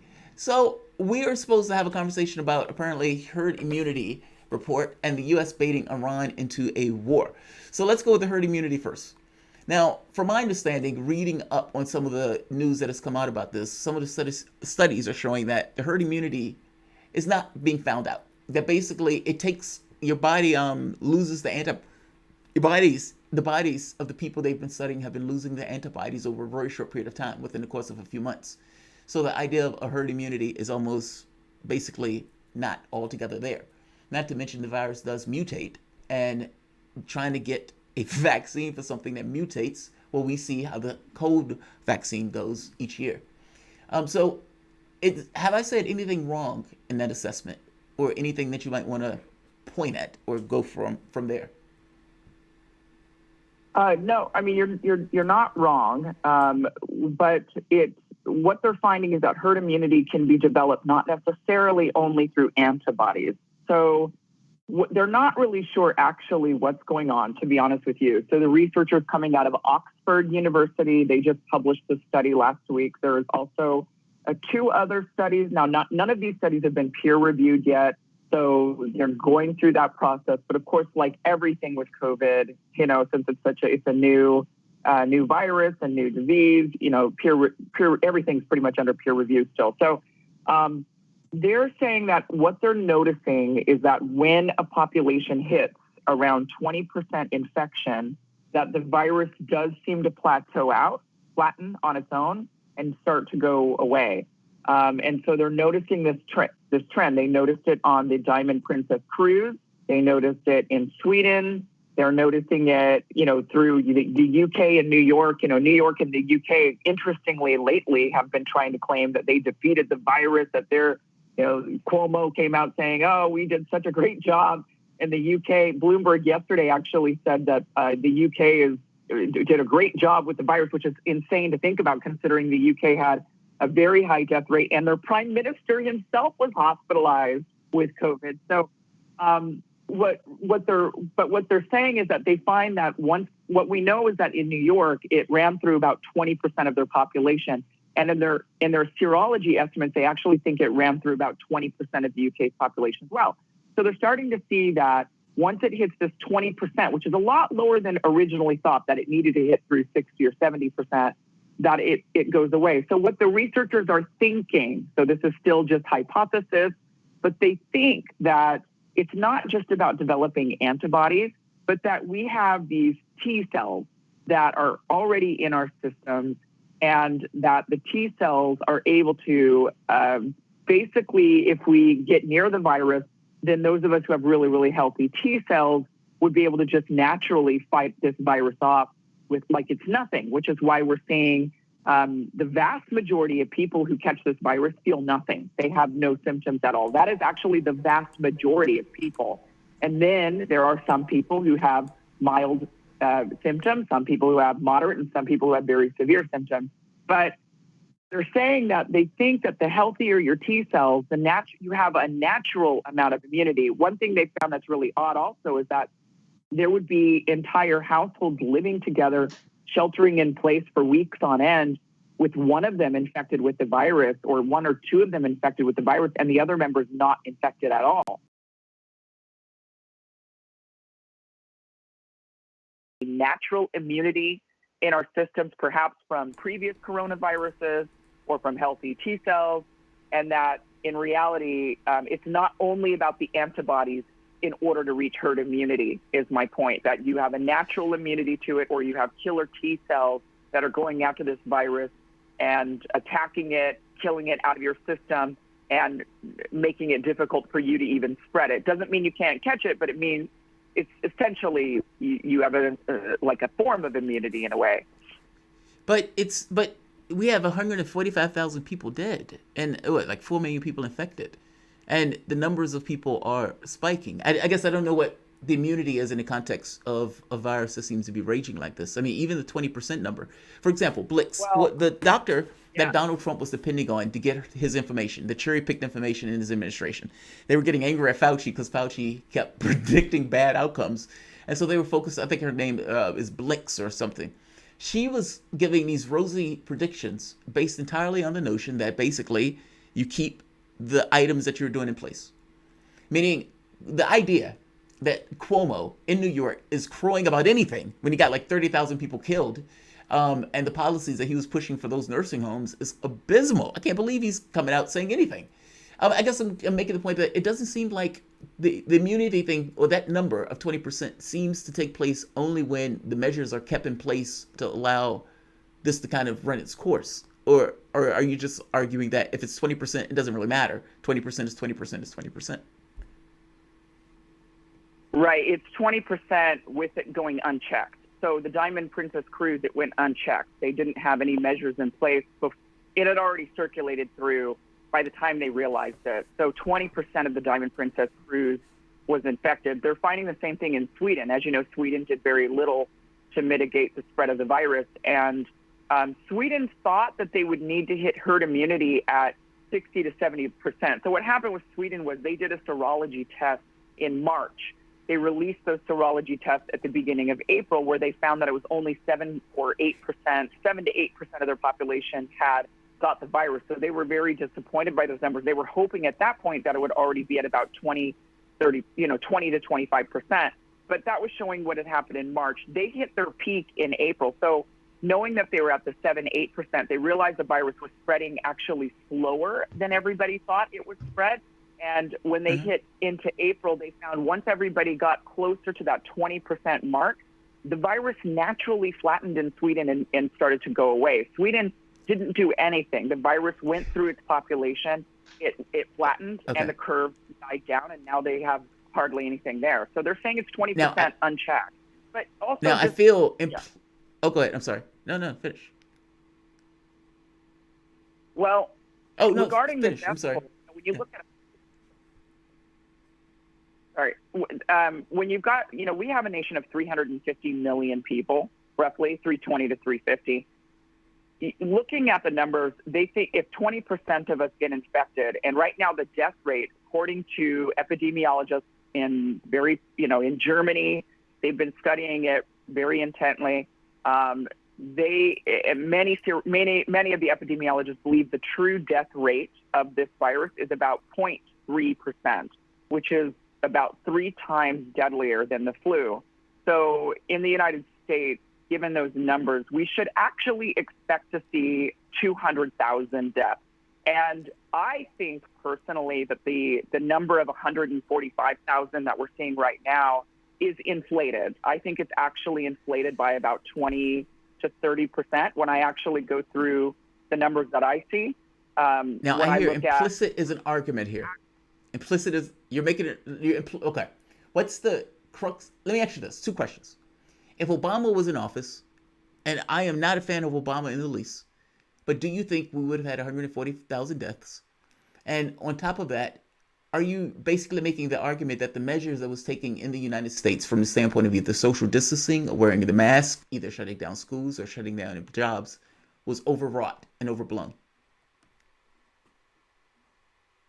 No, I think that it's the point is to slow the spread. Somehow this message has gotten lost, and now people are thinking we can stop the spread. That has never been the message coming from actual scientists. They don't say we can stop it. They just say we can slow it so that we all don't get sick at once and overwhelm the hospitals. That's always been the message. So it's going to go through our population. We just don't want it to go through in a giant wave all at once. We need to try to have it come in multiple sort of waves. So, when Obama was president, we did have an epidemic that came around. It was the H1N1. It was the swine flu. That did kill 500,000 people. It was never talked about in the news. We didn't have these measures in 2009. For one, we couldn't shut down the economy. The economy had already been shut down, essentially. And, and actually H1N1, the swine flu, was the actual virus of the Spanish flu. That actually was the same virus as the 1918 influenza pandemic. I don't think there's anything we can. We had 500,000 deaths from the swine flu within 2 months or 3 months. The swine flu killed 500,000 people worldwide that year. Yeah, in 2009. Oh, worldwide. There we are. In the U.S., in the U.S., we were hey Kim, great to have you. In the U.S., we were a bit better protected against it. Only about 12,000 people died in the U.S. from the swine flu during that. So that doesn't really apply. 2010 period. Right. So that doesn't really apply. I mean, you can't use the swine flu as a justification if only 12,000 people died for the swine flu and 140,000 people died from COVID. We didn't do anything for the swine flu, though. I mean, look, it could have been way worse than 12,000 people that died. It wasn't like what they said was, oh, crap, here comes the flu, and it's a real bad one this year. And they didn't scaremonger the public. It could have been way worse. What about those other 6,000 people or whatever? Do they not matter? I mean, those were the people all around the world. Of course, those people were largely in Africa, so nobody was paying attention. But here, look, there's nothing we can do to stop this. There isn't. I mean, we can wait for a vaccine, but even Fauci said I'm not sure exactly where he was being interviewed on Wednesday, but even on Wednesday, he said herd immunity. He said, this virus is not going to go away. It's here forever. What we can do is try to get some control over it, which is going to be a combination of public health measures like washing your hands and, if you're sick, stay home, wear a mask, and herd immunity, a mixture of herd immunity. And he said, hopefully, he's still optimistic that maybe we can have a vaccine. But look, realistically, we're going to have to get in that Fauci mindset. We're going to have to go out. I'm just going to close on this, and we'll come back and keep going, keep talking. But on Sweden really quickly, you brought this up. I was critical of Sweden's actions early on, sort of cautiously, because, it's all different countries responding to it, each in their own way, are a form of natural experiment where whatever any country does, if things are reported honestly, you're going to get a sense of how to deal with crises in the future. So that was my take then. And looking at it in the last couple of days, Sweden has done worse than its neighbors, but better than many other countries with more severely imposed lockdowns. And so both of those things are true. And compared to Denmark, Finland, Norway, to all of the other Scandinavian countries, they had a much higher death rate and a much higher total death toll. But I'm seeing just within the last couple of days, first it was Business Insider, now it's the BBC, asking whether Sweden's policy succeeded or whether it failed. And it seems like the consensus is gently that it succeeded, that specifically economically, because they didn't do a government mandated lockdown, economically they were able to weather the storm. And they're doing pretty well compared to a lot of other countries that imposed stricter lockdowns. Maybe we can pick that up on the other side. We also want to talk about some other stuff too, but maybe we can come back to it. You're listening to Fault Lines with Thomas and Stranahan. We're joined by Kim Iverson, and we'll be back with her in just a minute.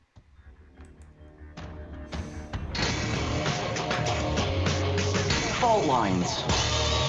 It's time to double down with Max and Stacy. Yeah, double down. We're talking markets, finance, business, economics, ka-ching, bling, just about everything money related on Sputnik. It's called Double Down. We're asking, are dead cats bouncing or have fundamentals changed? That's this week on Double Down. Are you bored? Are you lonely? Do you need a hug? Well, we can't give you that, but we can keep you up to date on Radio Sputnik.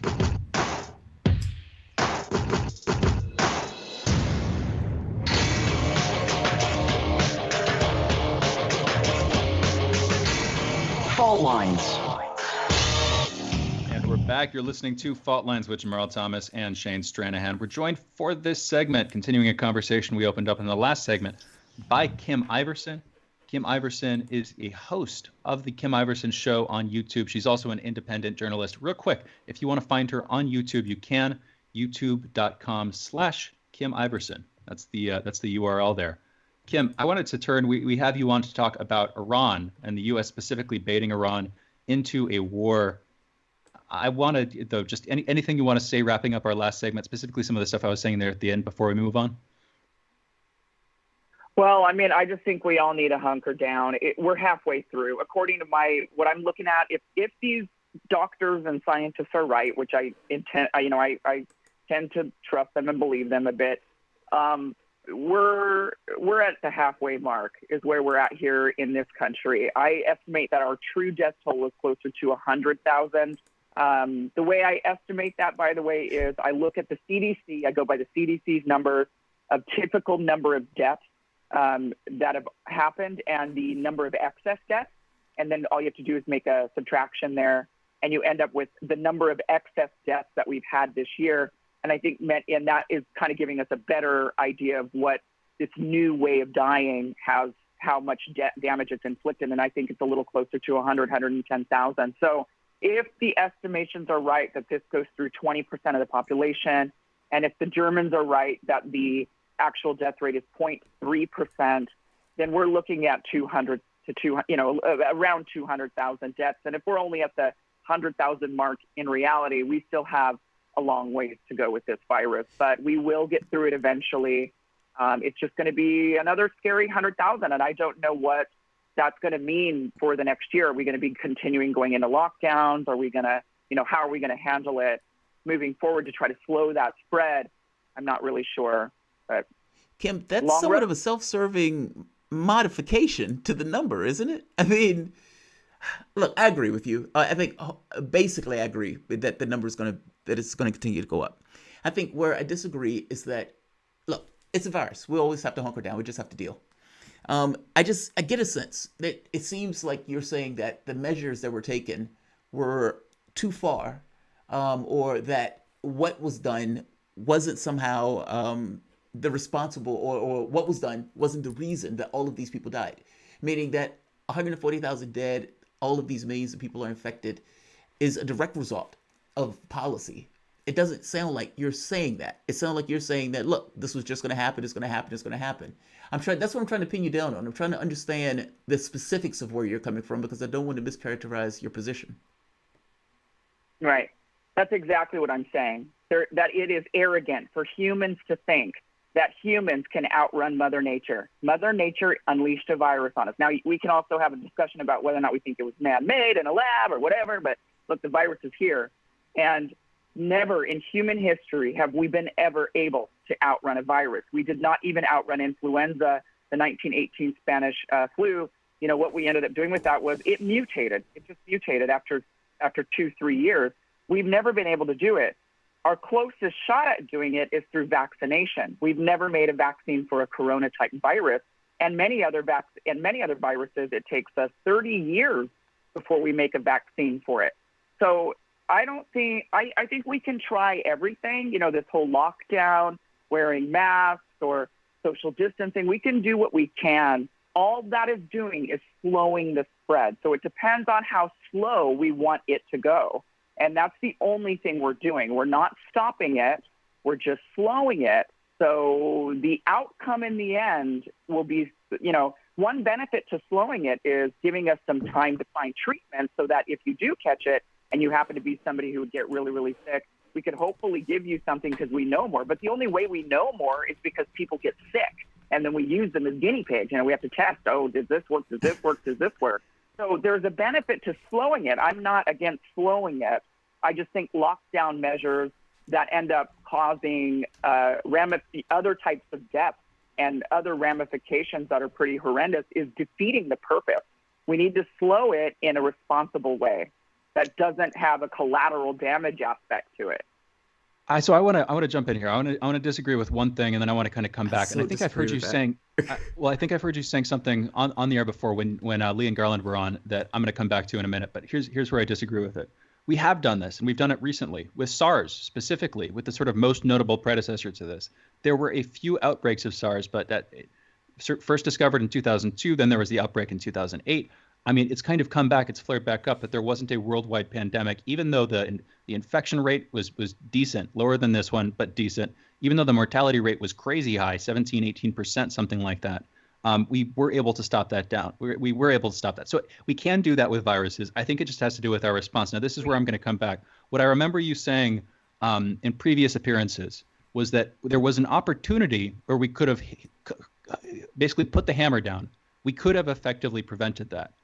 And we didn't. And so now we're sort of acting in the mixture of these two modes where we have a heavy lockdown at the wrong time. It's too late for that. And the other alternative that you gave was basically reopening, allowing herd immunity to come to the fore, to sort of take over as this, preventative measure. And the modes that we would have to apply in order to get either one of those results, either a full sort of preemptive lockdown or an after the fact reopening, we're kind of mixing those up.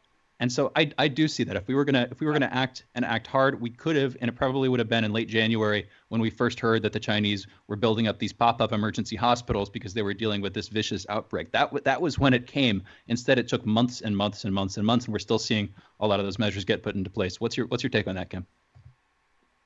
First of all, we did not lock down in order to get rid of SARS-1. Every single scientist will tell you they don't know why it went away. It just went away. They really don't know why. They have no idea. In fact, the reason why the Chinese and the South Koreans and Taiwan and all of these countries were able to do what they did this time around was because they learned the lessons from SARS of what they failed at. And they said, oh, crap, if this were to happen again, we better have some measures in place. They were not effective the first time around with SARS. They got lucky. The world got lucky that SARS actually just they don't know what happened to it. They really don't. In regards to our chance, theoretically, we've never done it before. So we don't really know for sure if it would work because viruses aren't alive. You have to remember they're not living things. They're just opportunistic things that are out there. But we don't know for sure if clamping down, I think theoretically, China showed us that it probably would work if we were to go hard into a real severe lockdown really early on. But what they did was they went virus hunting. They didn't just lock down. They went and they looked and tested, and they took the sick people out. They quarantined the sick, and they stopped, they didn't allow them to continue mixing into the healthy population, even in lockdown. So there is theoretically, I think, a way. I think China sort of showed how to do that. But we would have to be very, very prepared for next time, theoretically. And I don't think that's a bad plan maybe to go toward, to say, okay, if this were to happen again, what are we going to do? Or are we going to do it the hardcore China way? But we would need years to plan for that, just like they took years to plan for it after SARS-1. I fundamentally think there are several problems with this argument. It's clear that at least by expert opinion, that tens of thousands of lives would have been saved if Cuomo would have acted just a week in advance. And that's just 1 week.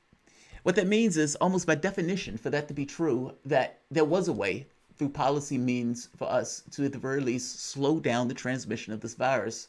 And it wasn't necessarily just this kind of act of God. Like, I guess my point is to make the case that says we can't outrun it. Yeah, we can't outrun it, but we have technological know-how and scientific know-how, not to mention from medicine, going back between now from 1913. I mean, there's a dramatic difference in regards to what we know of the world and what we have as capabilities. And I'm sorry, Trump screwed up. That's why I asked if Obama was in office, would 140,000 people have died? I think the answer is no. And I have all sorts of bones to pick with Obama, but I use that to make the point that just basic competence would have been able to prevent so many people from losing their lives and so many people from being infected. I don't buy the argument that we can't outrun it. I don't think it's an issue of outrunning it. I think it's an issue of using your material ends to deal with a particular emergency. And the fact of the matter is Trump just didn't do it. And the isolation effect, I don't think that, the notion that people are social distancing or the people are staying in their homes, that they're offing themselves in exponential numbers because of such, at least in any way that would commiserate with the number of people that are dying from COVID-19 or with the potential to die from it. I do think the measures that are taking place from the standpoint of policy. Well, I mean, for example, the Defense Production Act. You say cancer, for example. Okay, fair enough. But it's a unique emergency where within the course of 2 or 3 months, 140,000 people have dropped dead. And the question becomes, was there anything that the president could have done to prevent it? And the answer was yes. Was there anything Cuomo could have done? The answer is yes. Was there anything he said? Like, yes, it would have. I guess my point is there is rational action that could have taken place to lower these numbers of people who are infected and who have been sick. Well, in California, we were the first state to lock down. We've also been under a mask mandate for months, and we're still a hot spot now. I think you could be right, but it remains to be seen. We'll have to see what happens when this virus comes roaring back. They do believe it still has a seasonality to it in a way where it moves faster in the winter. So when it does move real fast in the winter, and we'll have to see how places like Denmark do if they don't lock down again. Sweden might go untouched this next time. The UK and New York might go untouched this next time. And it might come roaring through all of the more vulnerable populations, and in which case we'll have a better idea of how these measures actually work. In first wave around, there could be some successful measures, but seemingly successful. Time is yet to be. Time will tell. Basically, that's fair. What the reality of it is. Kim, we only have about a minute left. We don't have enough time for the Iran conversation, sadly. So I'm just going to ask you this sort of follow-up. What should people who are fans of you, fans of your channel, what should they be looking forward to next? What are you planning on putting out pretty soon? Well, I'm going to tackle the China issue. What we've got going on now is, we're kind of in a passive-aggressive little tit for tat with China, and there's a real reason behind it. It's not what people think. There is an actual. It's what the U.S. has always done with our imperialistic ideas of trying to take over resources from other countries, and we usually go and commit economic acts of war with them, and we're doing the same thing to China right now. It's a little harder with China because they're a really big nation and a powerful nation, but essentially there's a real underlying cause for our tit for tat. That's great. Looking forward to that. Thank you, Kim. Really appreciate you joining us this morning. Thank you. Thank you, For Kim. everybody who's been We listening. always argue, but I always enjoy you being here. So Exactly. Don't take it poorly. I always enjoy you being here, but we always argue. But it's a good thing. It's called fault lines, right? That's the thing. That's the thing. We want to bring to the fault to the lines. That doesn't make sense. Right. But you know what? Right. You know what? For everybody who's been listening, you've been listening not just to our voices, Jamarl Thomas and Shane Stranahan, but there to the voice of Kim Iverson. She's an independent journalist. She's also the host of the Kim Iverson Show over on YouTube. You can watch that show on YouTube at youtube.com/Kim Iverson. I'm going to spell that for you real quick. That's the Kim is K-I-M. That's pretty simple. The Iverson, it's slightly trickier. I-V-E-R-S-E-N. I-V-E-R-S-E-N. And again, you can find her over on YouTube at youtube.com/Kim Iverson. We'll be back on Mondays going into the weekend now. Oh man, been a good week. We're pretty new to this stuff still, but I think we're doing a good job. Thank you, Jamarl. Thank you, Andre. Thank you to our producers. Looking forward to coming back. Hope everybody has a great weekend. Peace, folks. Fault Lines with Thomas and Stranahan.